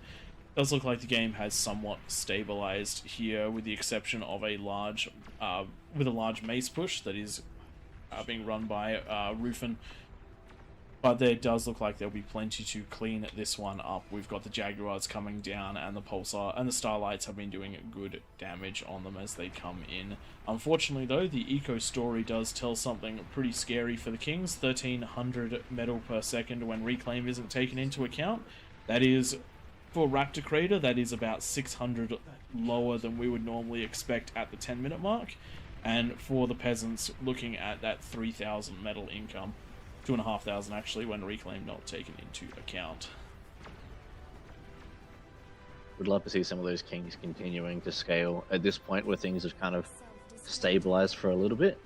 Dropping another fusion, dropping some more build power, those sorts of things are rather useful, because then it means that you can catch your breath, and then the next wave that you throw out, you've got more resources to put back into it again. Because as the Kings, you can't just sit back. If you're still in the middle, you need to work out how you're going to get out and start rolling around. And generally that means, while you can, put some funds into your eco, so then you've got a chance to be able to bust up a ramp. Keep the pressure on, just like what's happening with Mazza. Mazza is using Arbiters and Sheldons to continue to attack. But then in the background, he's getting his conversion up, he's getting some T1 spam up to give them vision, and hopefully we'll see some significant scaling going on from there. The other thing that should be happening in the middle is that the player in the middle can be doing some of the scaling for you if you're in one of the highly pressured lanes. The player in the middle's done a good job of making those units. He's holding that top lane, essentially. at this point. So that means that he's not necessarily scaling as hard, but he has prevented the kings from falling, which is just as useful as having more eco. Something which is really important for these Razorbacks, they need spam in front of them, because right now they're about to run into Uzi and Shoko, as well as Jestin and Remnant, all making their way across to defend this. Comms sack T3 like crazy. They are seeing some of it, which is interesting. They are going to go down to them though.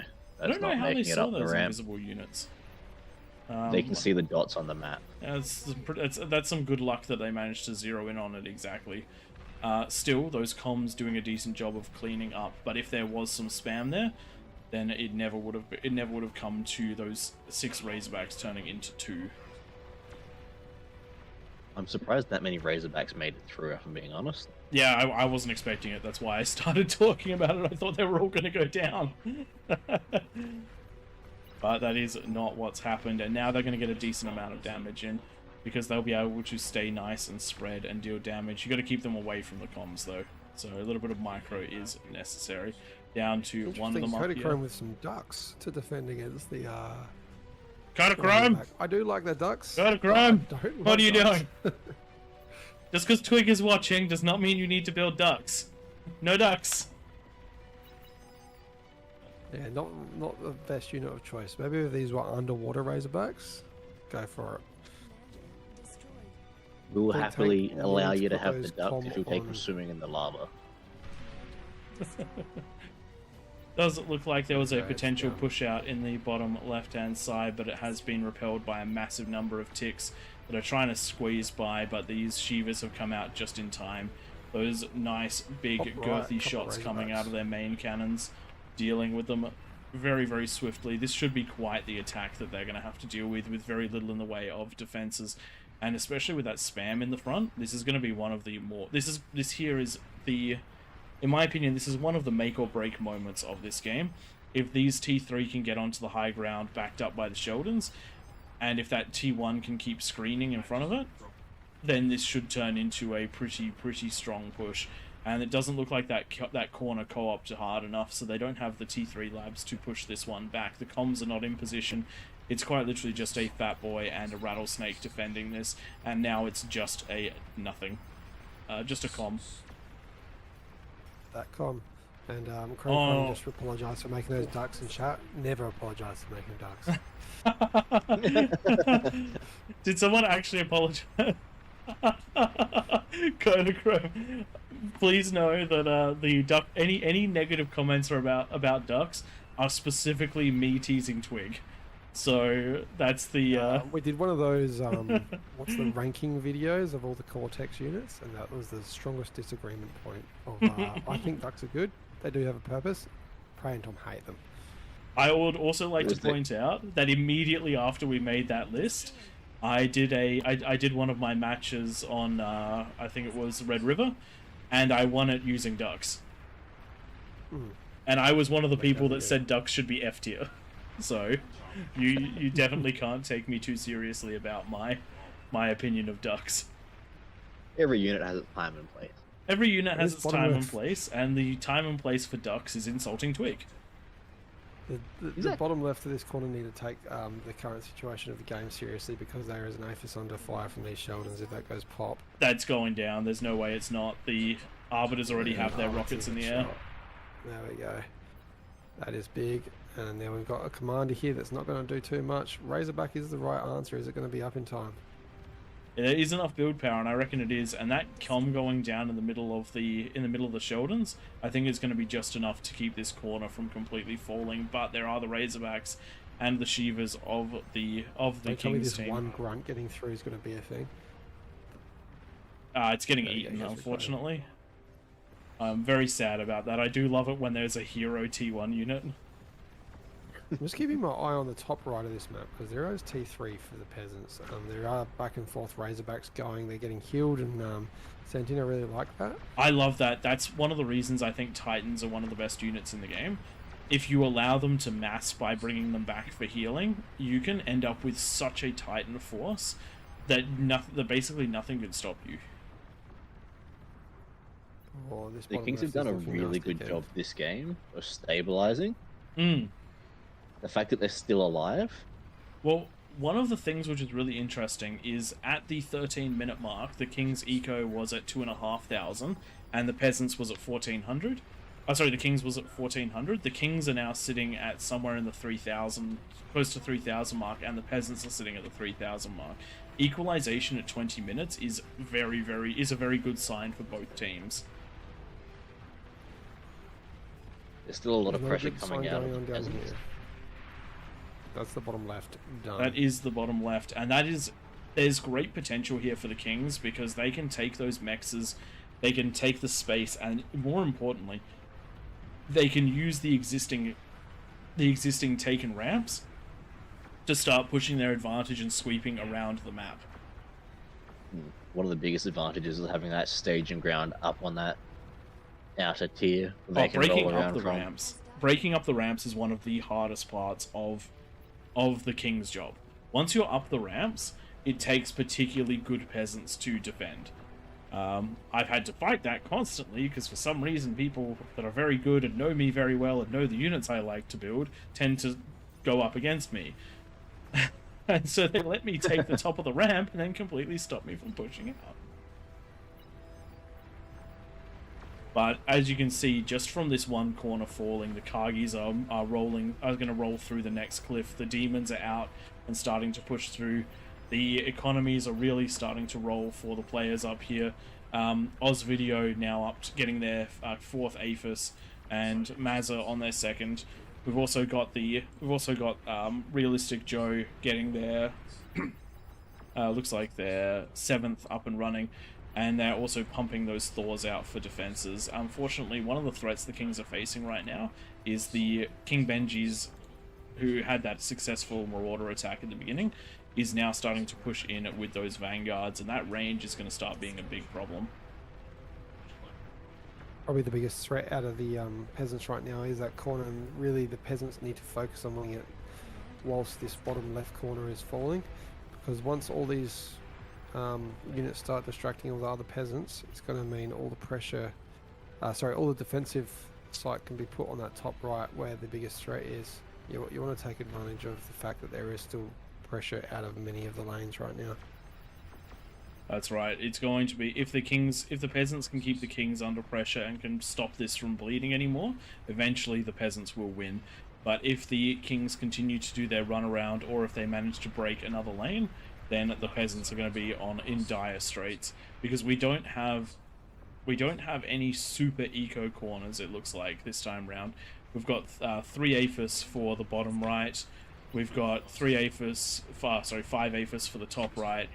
5 for the top left. Sometimes we see going upwards of 20 by this time in the match. Yeah, it's not the best out of the peasants at the moment, but there is a lot of small scale fusion ecos around the map. So even though no massive ecos, a lot of players with sufficient eco to build decent armies, and I do suggest they all come online right now because it's not looking great for them. And pick on one spot. That's the way to do it as peasants. Pick a lane that you're going to push through and do it together. Does look like the bottom left is holding out the best they possibly can. You've got Law Ipsum that has just been building constant starlights, and these starlights, because there's no spam, have been absolutely destroying the T3 units. And so even though this corner has lost its potential eco boom, it hasn't broken, which means that the Kings are struggling to make their way around. Not to mention they're getting ready for what looks like a push up another ramp. They really don't need to push up another ramp when they could push through the side of one. Pushing up a ramp is one of the most dangerous and hardest things to do. If there is an open attack avenue anywhere near you, it's a good idea to take that. Best thing that their bottom left can do right now is just res everything. Oh Get it yeah. all up online and try and take it back. Emir And doing his best to do that, getting himself a fusion reactor off of his reclaim. Off of his res. and it does look like the peasants may end up being able to rehold this because all of the forces have been kicked off of that top shelf, so now they need to start making a new way up. Looking at this big attack that's happened up the ramp in the very bottom middle, you can see why attacking up a ramp is very devastating. There wasn't even that much defense, and the 5 demons have been whittled down to 0. The mammoths have been whittled down, the T1 is gone, and the only thing left is the handful of mammoths and the tier 1 coming up, and there are snipers just absolutely bullying them, as well as T1 starting to get in the way to protect those snipers. Got a comm as well, ready to deliver those D-guns. Unfortunately wasn't set to invisible or potentially ran out of power, which has done in the defense. So damage is up, but the snipers are coming in force, the Kargis are coming in force, and so walking up a ramp is always a rough shot. There's a massive ball of arbiters on the top right. They have been building up and building up and building up. These things have been firing at the edge of their ranges and just laying down so much hurt. They only have 4 kills between them, I think. Oh no, sorry, they've got 33 kills between them. There's a few wreckages there. But they've been dishing so much damage. Just the constant micro, and unfortunately just not enough. There's not enough economy up in this top half of the map to be able to deal with this. The units are coming in piecemeal, the spam isn't there to back it up, the vision isn't there, and the sheer range firepower that is available over here is just absolutely preventing any sort of reasonable defense. Ironically, one of the best things you could do right now is put down a couple of catalysts and drop the catalyst on those balls. I'm loving is there's a Titan here now. If only all of Jude's vanguards came in with this could potentially get in there. I don't see a commander near enough to get a D-gun. No, don't run away. You're only fighting T1 units. Just go straight in. Just go in. If you can get the build power, you'll win the lane.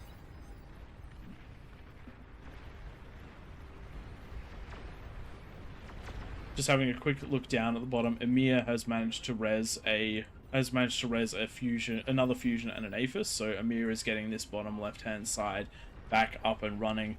And knowing Emir from previous games, this potentially will turn into a power corner in no time. Yeah, the Titan does look like it's finally starting to walk in, and it is providing a lot of the vision for those vanguards, for those arbiters. And it is just not going down. There's nothing anywhere near close to... There's nothing close by that will be able to take down this Titan. There's Razorbacks coming, but as soon as the Razorbacks stop, they'll be taken out by the ranged firepower, and it's just going to push its way in. It's got the build power, which means Pink won't be building anything else. To do is see these fusions, and then all the following up arbiters should be able to do the work on them.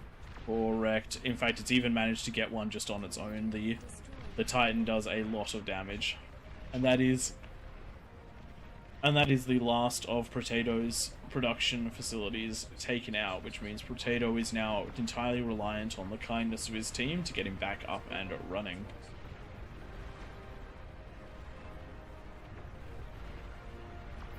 Finally, those Kargis coming in from Jude, but no spam in front of those, so the little horns are actually going to do a bit of damage to those, especially if they get amongst the feet of the vanguards. They'll start shooting themselves.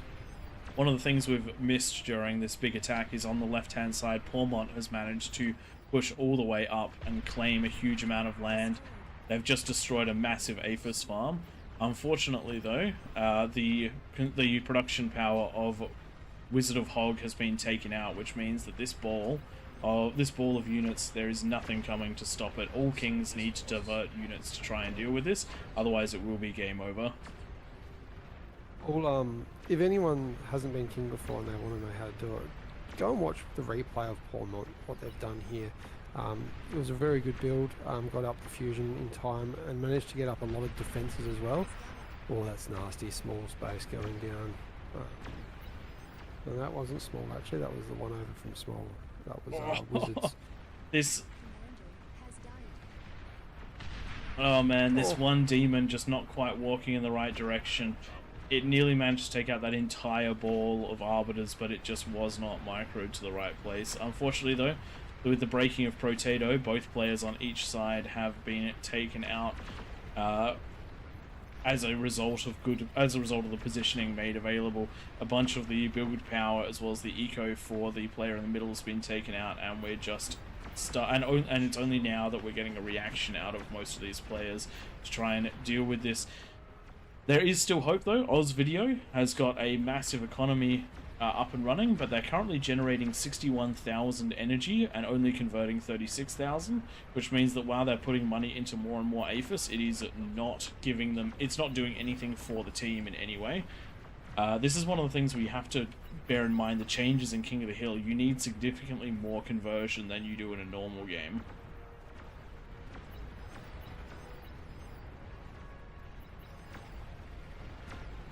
A lot of units pushing into that middle there. And I'm annoyed, guys. I didn't record this one because of all this messing around with the I'm surprised you stopped the recording. breaks. You never stop the recording. it's turned into a really good game. You never stop the recording.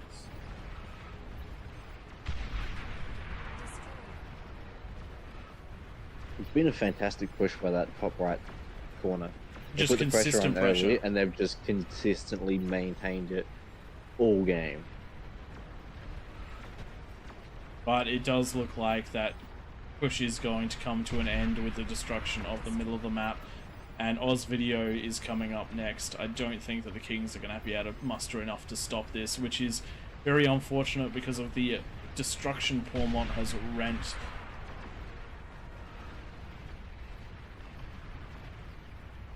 Very well played out of the peasants for getting to the point where they can make this sort of attack. Just letting the units build up till you had the critical mass and the spam is exactly what we needed to see.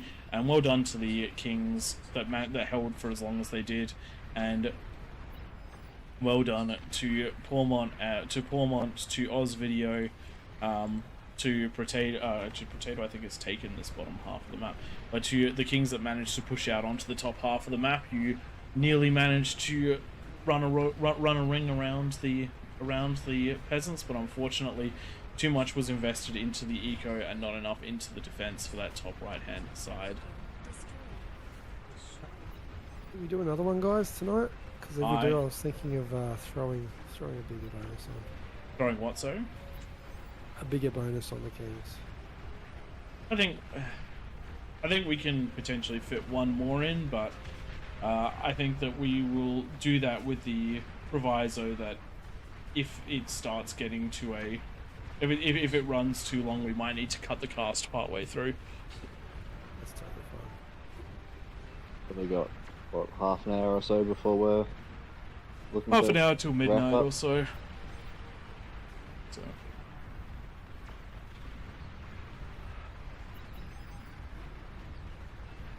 And if you're listening in, Kings, and if you do want to play another one, it is definitely time to Control D those comms. Yeah, are we gonna get another one in? Pormont wants another one.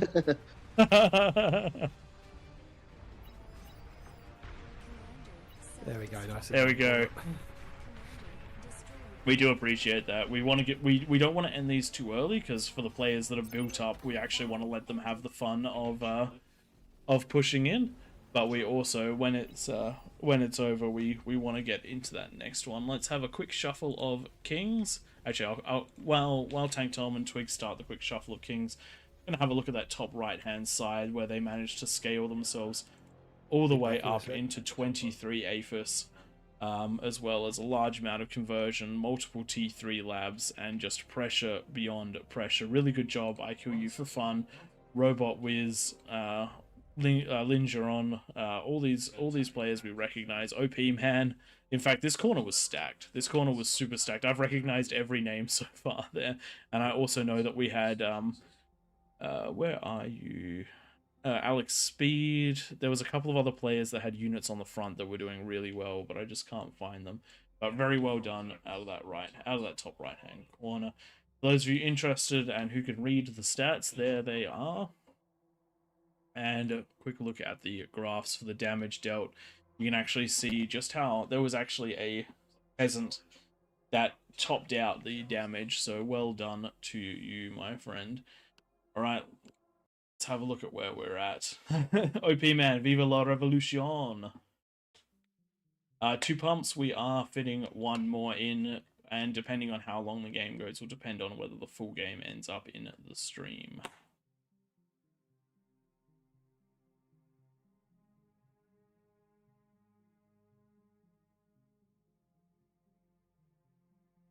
I'm going to rest my voice for a moment, and let Twig and Tank Tom do the setup for this one.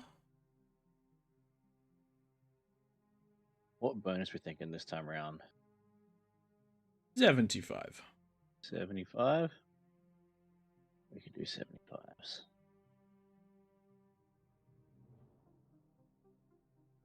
I love how you guys throw to me as I'm trying to do all of the lobby setup stuff. Connect my voice. Pretty much every single game. What do we got? We need 9 for this, don't we? Should know how many we need for these.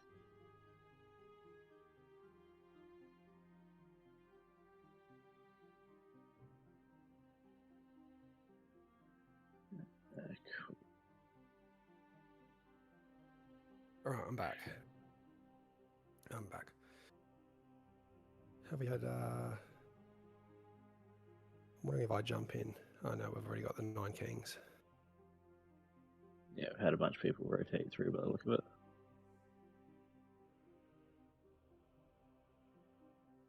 There's no, my voice is not working the cracker now.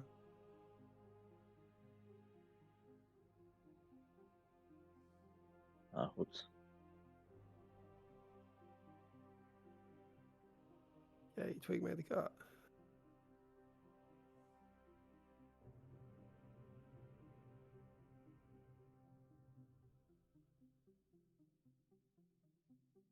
So we're expecting to see 3 APHIS at 10 minutes, Twig? Nah, it's I think I've missed out. I'll jump out if there's all the spots taken.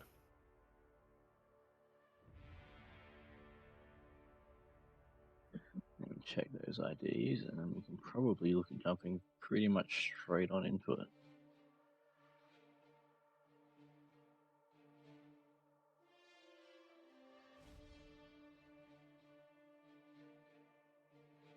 I think we're good to go. Alright, I'll jump on out then so that we can start things. No other, there's still some peasants with bonuses. I'll just remove those.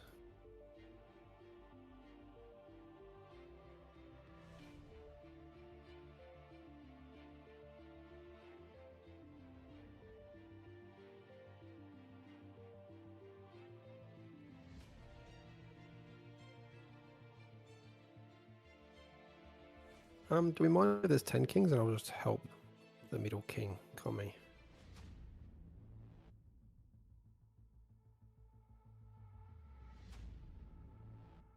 Yeah, you can probably do that if you want.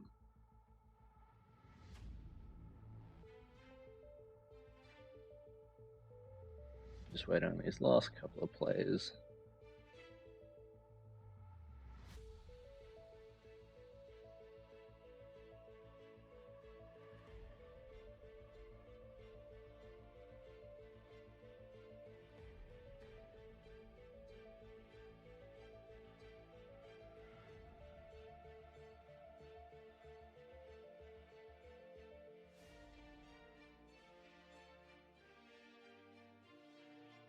Looks download finished? Yes, it has.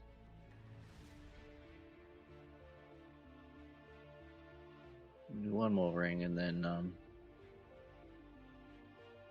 I'll start specking people so we can get going. No worries.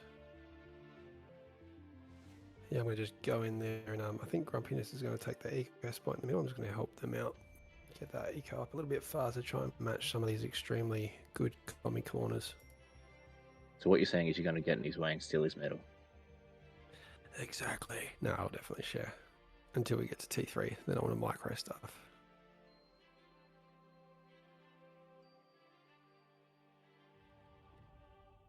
Okay, let us.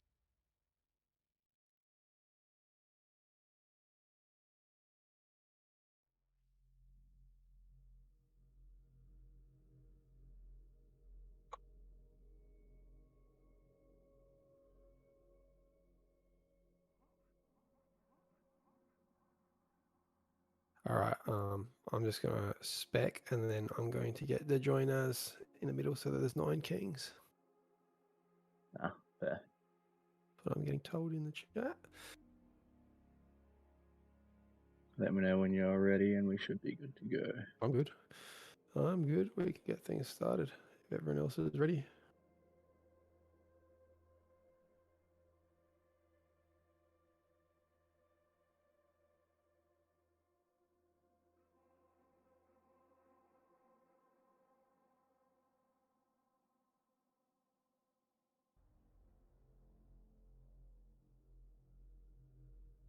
I've got. Oh, there we go.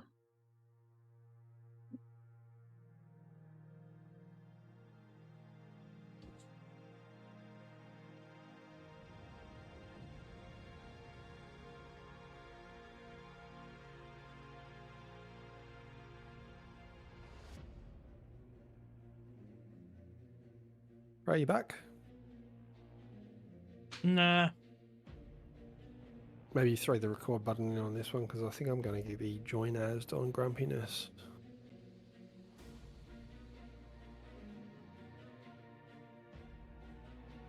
I can do that. Given this is the last one, if you guys haven't subscribed and you want to, we're AllReasonNoLogic, myself, Twig, Bradith, and Tank Tom. We've got a YouTube and Twitch. We do appreciate any support given. Oh my god. Similarly, if you do enjoy watching this game but haven't started playing it yet, it is free on the Beyond All Reason website. Just jump on there, give it a download, make an account, and play as you will. I'm gonna be rejoining again because it just crashed on me.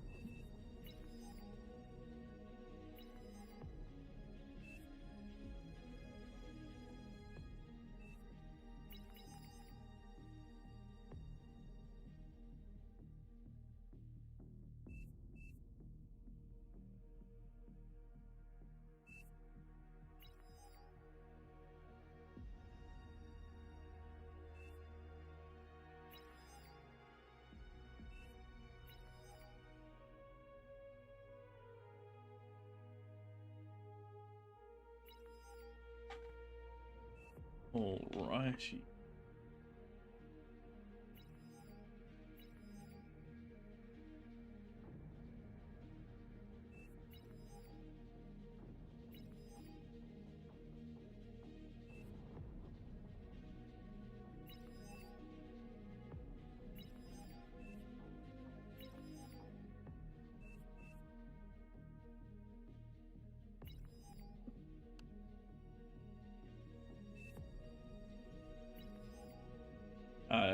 Joe, for your reference, it looks like there are 69 peasants versus the 9 kings.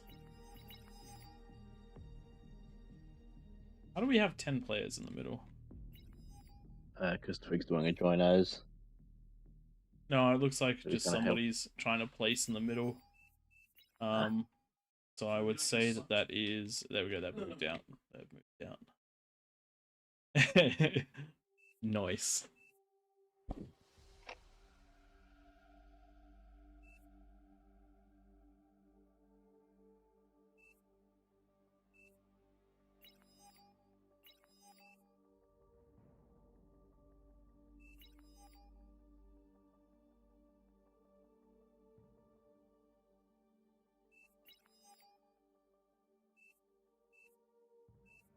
I reckon we get a 4-star on this one.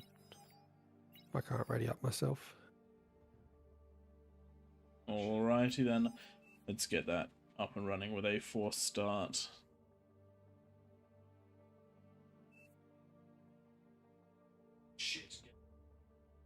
And if any peasant comms spawn in the middle, I get them. Because I don't have a comm. So feel free to start in the middle, peasants. In fact, many peasants should start in the middle to give massive donations.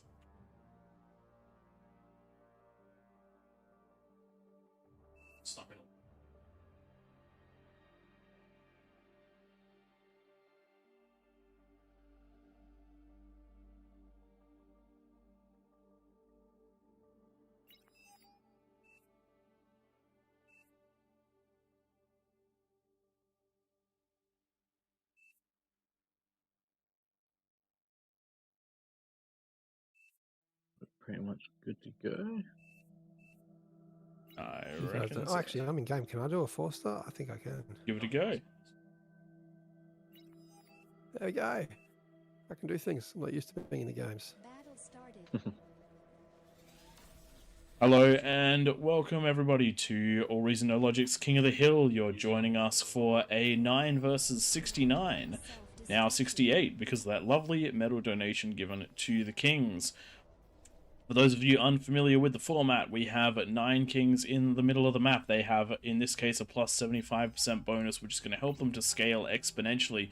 Surrounding them is lava that drops at the 10-minute mark, acting as a 10-minute no-rush timer. Around the outside, the formerly 69 peasants will be working together to try and break those kings down the 16 ramps available to them. Each one of the kings around the outside is responsible for holding 2 of those lanes and pushing up out of them. The king in the middle is responsible for getting enough metal and enough energy to start making a significant difference and either pushing one lane or helping defend as needed. For the peasants to win, we need to see a few things. These corners need to work together to get their co-op eco going. 1 lab between 4 players is significantly faster than 4 labs between 4 players, distributing that T2 and helping the team grow. If you're directly in front of one of these lanes, then you have to make a choice. Are you going to go on the defensive or are you going to go on the offensive? Offensive brings risk, but also great reward. If you do, start your units at 7 minutes. If you don't, start your defenses at 8 minutes. If you're on the wings, take cues from what the players in front of the ramps are doing, and decide: are you going to build defenses to help them, or are you going to build units to help them? If they are not if there is no one in your area putting pressure on, at least try to put some on. If you're in one of these positions around the sides, I'm sorry to say, you don't have much backup, so you're going to be in the hardest positions, but it's where we see some of the craziest plays. Joining me in at the booth is Tank Tom and Twig to an extent, though Twig is sharing with another player in game. We didn't get that extra medal in the middle. Oh no, they removed the common, didn't give you the money? That's terrible. Hang on, I take that back. I rezzed it. Somebody already got it. Jeez. Rezzed it through the power of friendship. Oh, very nice, very nice. And that means that that means Twig and Grumpiness will each be able to control one of the comms themselves. Commander self-destructed. Alrighty then, so if you're playing in the middle of the map, one of the things that I highly recommend you do is practice a bit of a build order. It is very important to get your 6 mexes nice and early. The earlier you get them, the better off you are, because each one of these will generate, instead of the 1.9, they actually generate 3.3 a second, which means that 10 minutes worth is 600 seconds at 3.3. Which is a nice and solid, why am I trying to do maths on stream? 2,500 metal, or thereabouts.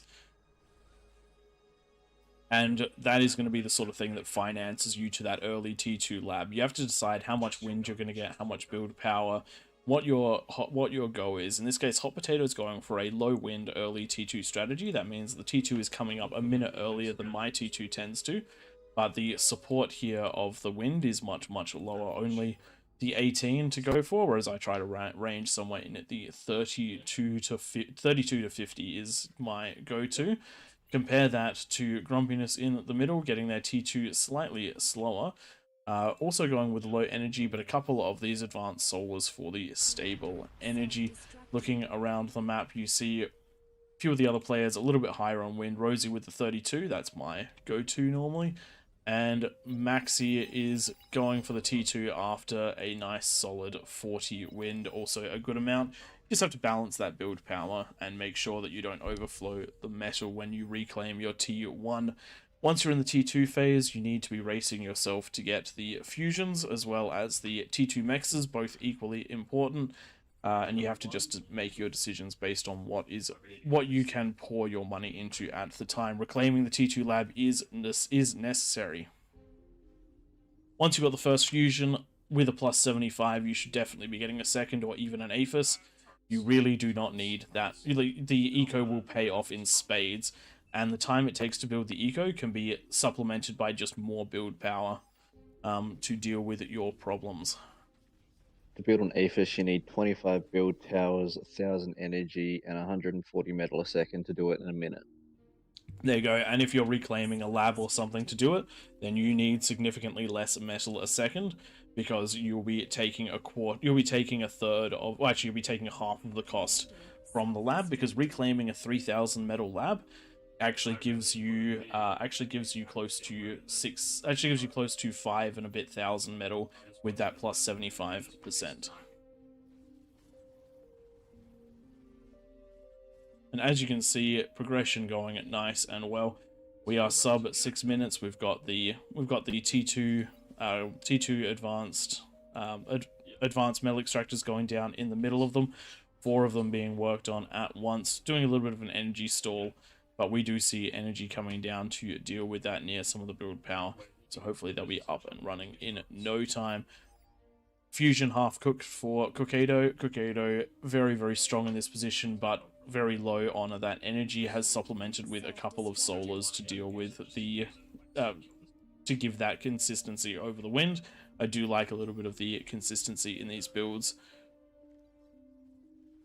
Looking at the corners, on the right hand side we do have a co-op eco factory, but it is only pumping those out, pumping those T2 constructors out at that 6.5 minute mark. Top right we've got, it doesn't look like too much in the way of co-op eco. We've got Borkbot trying to do their own, but with only one metal metal extractor, that's going to be a very long time coming. Top left side we do have that first APHIS coming down with only 30 seconds left to go, and it does look like they're going to stall out for metal slightly, but they have plenty here to reclaim if they need it. Bottom left hand side, not too much in the way of that co-op going on, at least not for the time being. I am still going to be playing catch up for most of this game, I suspect. No. I had a couple of crashes early. Unfortunate. That's right, I'll have to take on the bulk. Just let me... Alright, I've just popped my screen up on the Discord for you, Tank Tom, so that'll at least give you a reference point of what's going on. Does look like Fusion down for Grumpiness, APHIS coming down, and with 2 minutes 20 to go, the Kings are going to have to start working on their defenses. They have to start getting that build power up. They need to make decisions about what their eco is going to be. Unfortunately for quite a lot of the Kings, it's going to be one Fusion, though we do have a couple that are getting their second one up as we speak, or going into an APHIS. The APHIS at this point is a risky decision, but if they think that they've got the capacity to do it, then I'm not going to argue. Kokado with the 21 build turrets will be able to get this up in a little over a minute from now. We're just going to make it rather tight for getting those units up. If no one attacks him, it's not a problem. And from what we're looking at right now, the threat is 9 aggravators, which can be dealt with just a handful of any T2 unit. I do kind of like going for the APHIS, but it's always a risky play because you're always low on units whenever you hit the 10-minute mark. If you can make it to 11 minutes, you are set. With the plus 75 on, I've got a build which will get me to an APHIS with all conversion and an army at that 10-minute mark, but it is tight. It is very tight, and it sacrifices defense on both of the lanes, and it only puts defense on one of the lanes, which if anyone watches me play, it knows that's my usual. Which is a reasonable sacrifice to make. Exactly. Jalio double have twice as much army at 11 minutes. Jalio with the double fusion unfortunately doesn't have enough of the conversion. You got to remember, with plus 75 you can actually fully support two of the advanced energy converters per fusion. So even while you're building, you can still afford to have, I think it's 2.5 of the advanced converters, and you still won't be checking out all of your energy. Most units, that is. Alright, we've got 10 seconds to go. Let's have a quick look across the map. 350 units on the map, which means this is going to be a nice passive one, especially considering that a significant portion of those are actually the kings. They have almost 100 of those units, which means that the peasants are running well behind the pace we've been seeing earlier today. And we'll see exactly how that one goes. The lava is down, the units are coming in. We've got a big push of T1 units that unfortunately running into Fiends and a decent defense out of Hot Potato. None of them managed to break through. Small little skirmish trying to push past from Piece of Bread, but unfortunately they are getting pushed back by the Jaguars. Jaguars going to struggle to push out where they currently exist because of those walls and those defenses. But a decent push is coming through at Leonidas. Leonidas falling a little behind the 8-ball for this game. Hasn't got their first fusion down, hasn't got their defenses down, hasn't got their units out, which means it's going to be up to the rest of the team to help boost them into a safe point. Thankfully, though, Jalio pushing those units up to defend. Unfortunately, that means that they're going a little bit too high, and another one of Leonidas' lanes have fallen. This is one of the problems. Even a single king not managing to get their defenses up, feeling a little bit behind, could cause absolute destruction. Thankfully, looking in the middle of the map, Grumpiness has got some defenses themselves to try to keep them busy. Just some twin guards, but those twin guards are going to be just enough. All they need to do is stop a couple of kicks or those few units that make it in. Oh no, Piece of Bread's found the conversion. This is bad. That's really bad. That was the build power of Enderlum. Enderlum now going to struggle to get those units out, and this leaky faucet, the leaky faucet that is Leonidas in this one, is going to be causing problems all over the map. The offense has been essentially stopped. The defense is all over the place, and the only place where units are actually making it up right now is the top right hand side, where we have sprinters trying to work their way up, but plenty of defenses here. The shell shockers doing some damage. Good walls separating these units up, plenty of comms at the top, and now units. So it looks like that's going to be as much as she wrote. Welders pushing up on the middle of the top middle, but they're coming into quite a wall of defenses. We have 8 beamers, 14 LLTs, and units defending against this one without spam and without long range units to deal the chip damage and make their way in. Unfortunately, isn't going to happen. This is where something like Arbiters would be phenomenally good to just start pushing, to just start dealing the damage, even if the units can't get up the side. Grumpiness has sent a demon to the right hand side to try and deal some damage, and it is attacking up those cliffs. It has seen a comm and is using the attack ground command to try and deal damage. Unfortunately, just a little bit offset, and so Ramant is not taking damage from that fire just yet. If we get those blitzers in front, though, they should do a nice reveal and protect. Oh no, that demon's just sticking out of D-gun range. Thankfully, though, all of these blitzers are going to clear this up, and we will end up. There we go. It has been targeted. It has been closed, and now this demon should be able to do a lot of damage. Demons in King of the Hill, I reckon it is their best role in the entire game. They are so powerful when you're fighting T1 and T2 units. Does look like Indez is going to get the D-gun on it, but some damage has been done and more pressure can come with 2 more demons on it the way. You just have to keep vision. Looking to the left-hand side, it does look like the Jaguars have found a spot to try to push up a little bit. They are taking some fire from the high ground turrets, but all they're fighting when they have to push through is a wall of grunts, which is something that they excel at destroying. Behind that, there is nothing to stop them. Only a comm whose explosion might deal a bit of damage, but doesn't look like it is being... There we go. It is now being microed. If it can get into range, it will do a lot of damage. D-guns and comm explosions are very good for Jags, and it does look like Commander Wedge is getting their comm in position to stop that from pushing into the top side. This is a lot of D-guns there. Fantastic D-guns, but this is a lot of metal that's just been sacrificed to break up this ramp, and this is where I talk about the value of T1 units. A couple of T1 units in front to do things like ward that comm off so the comm explosion doesn't do so much damage is good. The Jaguars are great units, but in the high numbers, they tend to have some. The problem with them is that you lose so much metal when you end up finding a comm because they're such short range. And they tend to be grouped together. Demons on the right-hand side have managed to push up. Unlike the previous kings, we're not getting as much scaling in the middle of the map. We're getting T3 units. The scaling is happening, don't get me wrong, but a lot of these build turrets are targeted on getting things like those lovely catapults.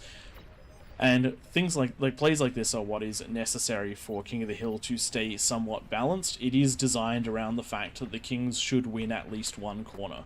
If they do not win at least one corner, then the peasants will outscale them almost every single time. So the early attack is part of the match. To be able to even up that sort of map pressure, because if the kings can't get out, then they're going to die with the corners being able to outscale them sooner or later. Exactly, it is that advantage that they get from the plus 75, both in scaling but also in how early they can bring a T2 or a T3 push to bear. That gives them the opportunity to stabilize. If none of that happens, if the kings never manage to leave the base, then they do not manage to win. In fact, well, that seems like a pretty obvious thing to say, but if they don't manage to break out in a reasonable amount of time, then they do not win. Pressure on this left-hand side coming in from the peasants. It won't quite make it all the way in, but it's definitely drawing a reaction. Thankfully, Leonidas finally able to get his shield wall in place and do some defending. Hopefully that will continue to creep forward and we can actually close off the entrances as compared to closing off the base. The entrance is the area that needs to be held, because when units can move freely around this donut, it means that the players next to you cannot do their jobs. I do like where that Persecutor's going down. That's a great spot where it can reach that middle section that you're trying to defend and just touches on the top of the ramps without actually hitting the peasants' bases at all. Exactly, that's the sort of defense we want to see built for those on stream. That's the Persecutor that Tank Tom was talking about. I was having a look at the right-hand side as the demons have started making their way down to clear the bottom right-hand side of the map. The march has begun. So one of the things that the peasants are doing right now, which is a problem, they're sending the units in piecemeal. You need to one of the things that peasants need to start doing is recognizing that players will be sacrificed for the greater good. These snipers, if they had been set up in a nice line across here with a lot of spam in front of them, the demons were well and truly ahead of all of the king's spam, and potentially all of them, but probably not quite all of them, could have been taken out by those snipers, which would have completely changed the fight. But that is putting a lot of pressure on just one person, because the kings have grouped up. They are now fighting with the front line and with the back line. We do have Kokaido's units that are making their way in now. He's got the long range support to back up the demon frontline attack. It is great to see them working together there, rather than it being just one pushing out. There's, 3 different colors all working together. And that's the sort of thing you have to do. Even though the kings are individually powerful, you can't rely solely on your own power. It's much more successful when you can work together. Just like the way that if one king breaks, it's very likely the entire king's team will break. If you view the kings as a single team with 9 people controlling it, and if you do that, your odds of winning go up significantly. One person can spam, one person can T3 close range, one person can T3 long range, one person can T2 mid range, and you end up with a result like this where the kings are just sweeping and it doesn't feel like anyone can stop them. And especially since when your units have to be moved to defend, it weakens your lane and lets the next king in the row start sending their units up their own lanes. I'm not going to diminish Hot Potato's efforts in pushing up here. He's done most of that himself, but the fact that all of the units were going to defend top right meant that very little were there to defend in at the middle, and it becomes a bit of a cascading effect. You can see those kings, now that those ramps are open, they're basically using each other's ramps to have access to that top tier and moving around. Exactly. Use the ramps to give you many layers of attack, many places to go, and try to attack where the defenses are weakest, or if you can attack defenses side on, so only a handful of them are hitting you at once. and it's basically at this point where it becomes a base race. The left-hand side is still strong. They've basically got a timer of how long does it take those demons to walk around the map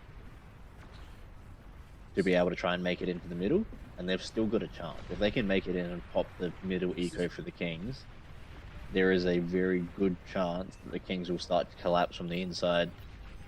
And this is where the identification of the middle left king as being the weakest point, this is where all of the players left in the game right now have to make a choice about how they're going to play, and the realistic answer is to try to absolutely wedge yourself down that one ramp.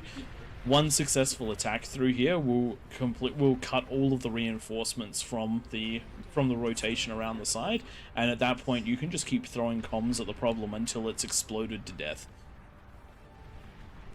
But unfortunately, it is only a handful of peasants attacking down the one most vulnerable ramp. Whilst it will feel like a Hail Mary, and if it doesn't work out, then that'll probably be the game. If you don't do that, you don't have a chance. Yeah. When your option is maybe or definitely not, take the maybe. Because we're just having the top right-hand side that was weakened earlier now being taken out by T2. So it is definitely time for the peasants to really start putting that pressure on. But right now, this attack is not something that will be stopped anytime soon. Huge amount of range, huge amount of close range, huge amount of T1, and the resources on the map just aren't there for the peasants anymore. You've got the 2100 income for the peasants. And unfortunately, the only attack that has any real chance of working is outside of its radar jam, as it's outside of its spam and is being taken out right now. The peasant, Azix did the best that they could to hold this ramp and push down, but they just weren't supported enough by the players around them. For example, Lovi Shield sending a light trickle of spam, but focusing most of their economy into a single Aphis. Right now, they are generating more energy than they are consuming, so it would have been better off just popping straight into those units. Similarly, static offense is statically defending, needs to be helping with that push. If those snipers had been backed up with a lot of T1, I actually think they would have broken through, because the response has only just happened, and it's about 40 seconds too late. But the units had already been taken out because they weren't supported. And that's one thing. You can see the push that's really successful for the Kings has got layers of firepower to it. They've got those, not so much the spam anymore because that's all died. The spam died, and they're out of unit pop cap. Yeah. So now their spam is T2 tanks rather than T1 units. But when they can afford it, and it's the solid streams, you might as well run with it. But they did have those layers of the T1 units in front of the T2 units backed up by the T3 units that just rolled on through. It's actually quite funny. What I said came out to be perfectly true, in that this attack would peter itself out with or without the defending. And if you'd been able to funnel all those resources into the middle, it would have gone quite well. And then all you'd have left to deal with is basically what's there now, which is a handful of demons, a handful of T2 units, and the comms have just been throwing themselves at the problem. And it's been working. You're down to almost nothing on this big attack. But unfortunately, not enough has been put to bear, and now we have a Juggernaut moving up the ramp on the top left-hand side, backed up by 12 of the catapults, and some spam moving through Vanguard. Spam in this case being Marauders and Bulls and even Fat Boys. So not your typical spam, but it is what it is when the economy gets to this sort of level. Interestingly enough, there's enough spam coming down that hill that's getting into those catapults. Which means that it would most certainly be possible to take this push out. But again, it comes down to that risk reward. You have to press the Kings in the right places. And in this one, there was an amazing set of Kings to run this one. Rosie, after her experience in the previous in a previous match tonight, has massively lifted their game. Cookado, an absolute classic in this matchup. Hot Potato, very experienced. Jalio takes every opportunity to get into Kings. Leonidas stalled a little early on, but has managed to get themselves into the fight. Enderlum would have done better, but for the leaks. Robot Wizard doing great to hold their lane, and then in at the middle, the combined forces of Grumpiness and Twig united as one player, balancing the eco and the offensive units in a way that we don't normally see. Usually the middle does not build the units early enough to make a difference, and that is one of the big changes we saw this match. That T3, those handful of demons, and the units sent to the right places, the catapults, have just done wonders. So basically what I'm saying is the middle was stacked. And Twig in no meaningful way made a contribution to the game. He just wanted to be on the winning side, so he subbed himself into a better player. I just enjoyed being able to just micro those demons. Made a huge difference. Those 6 demons took out probably about 16 bases. If not more. And that is why we don't normally allow for multiple kings to be, for multiple players to control a single king, because part of the balance is APM stalling. But after several very large losses to the peasants, we let the kings have a little bit of free reign. Just looking up here at this top right, 21 APHIS for Victor 12. Huge amount of eco. Unfortunately, it just hasn't paid off, because before it could really be brought to bear, it didn't manage to be brought to bear against the units, and so the kings are cleaning up. Wait, what happened there? I think it was some self-Ds. I'm assuming. Oh dear. Was it too premature? Probably not. Probably not. With I don't think you're losing from this point. With a handful of peasants left, the kings are now on mop-up duty, and a very good job to them. I'm just going to see if I can find the stats for Victor in here. So Victor's damage dealt, 272,000, which is the second highest in at the game. But if you compare that to some of the kings that are in the 500 to a million range, the eco was good, but it just came on at that little bit too late. Unfortunately, because the way these works, the graphs won't be super informative, but if you see that damage ticking on late, I suspect it would be somewhat later. But a very good job out of the kings to win this one after some big losses.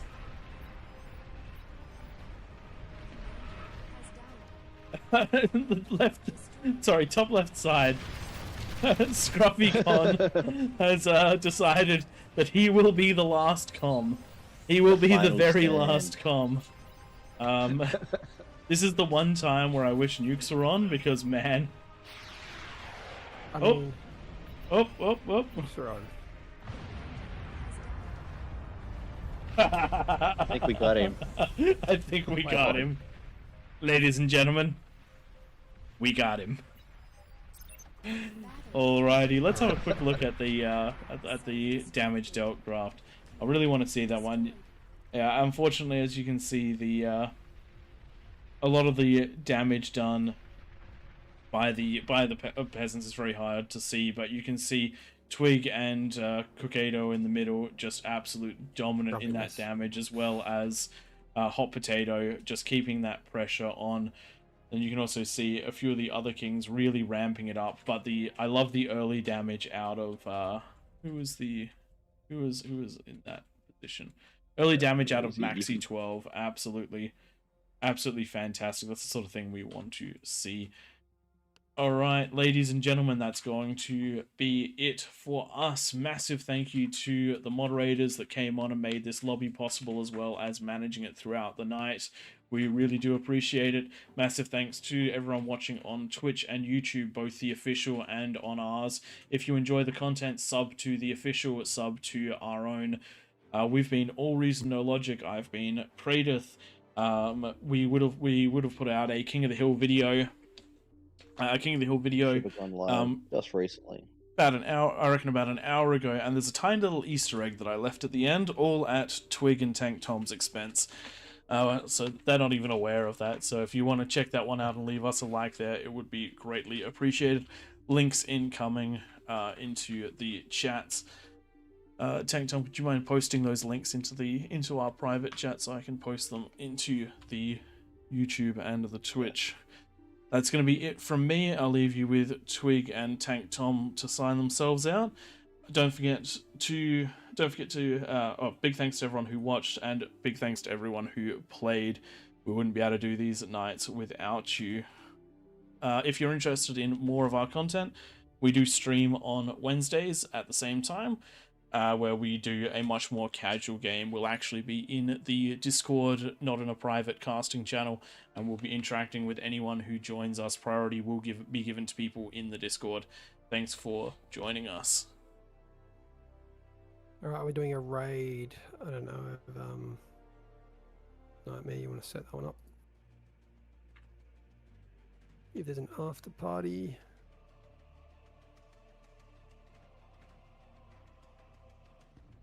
I don't have the streams open anymore.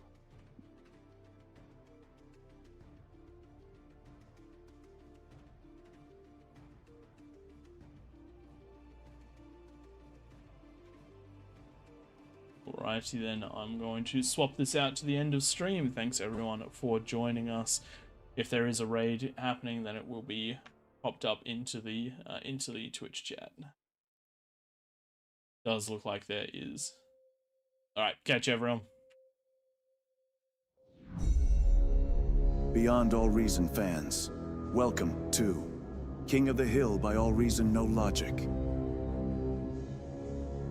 Experience 2 or more teams facing off in epic scale warfare, where the Horde gang up on the Kings of the Hill. Kings start off with an economic bonus. They do their best to defend an onslaught after a no-rush timer expires. Test out your micro and defend against multiple players in variations of this game mode.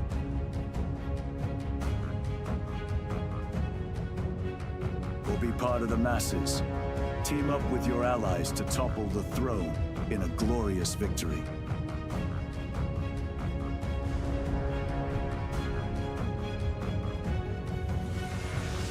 AllReasonNoLogic, hosting King of the Hill lobbies, most Sundays. Join our Discord to be part of the action.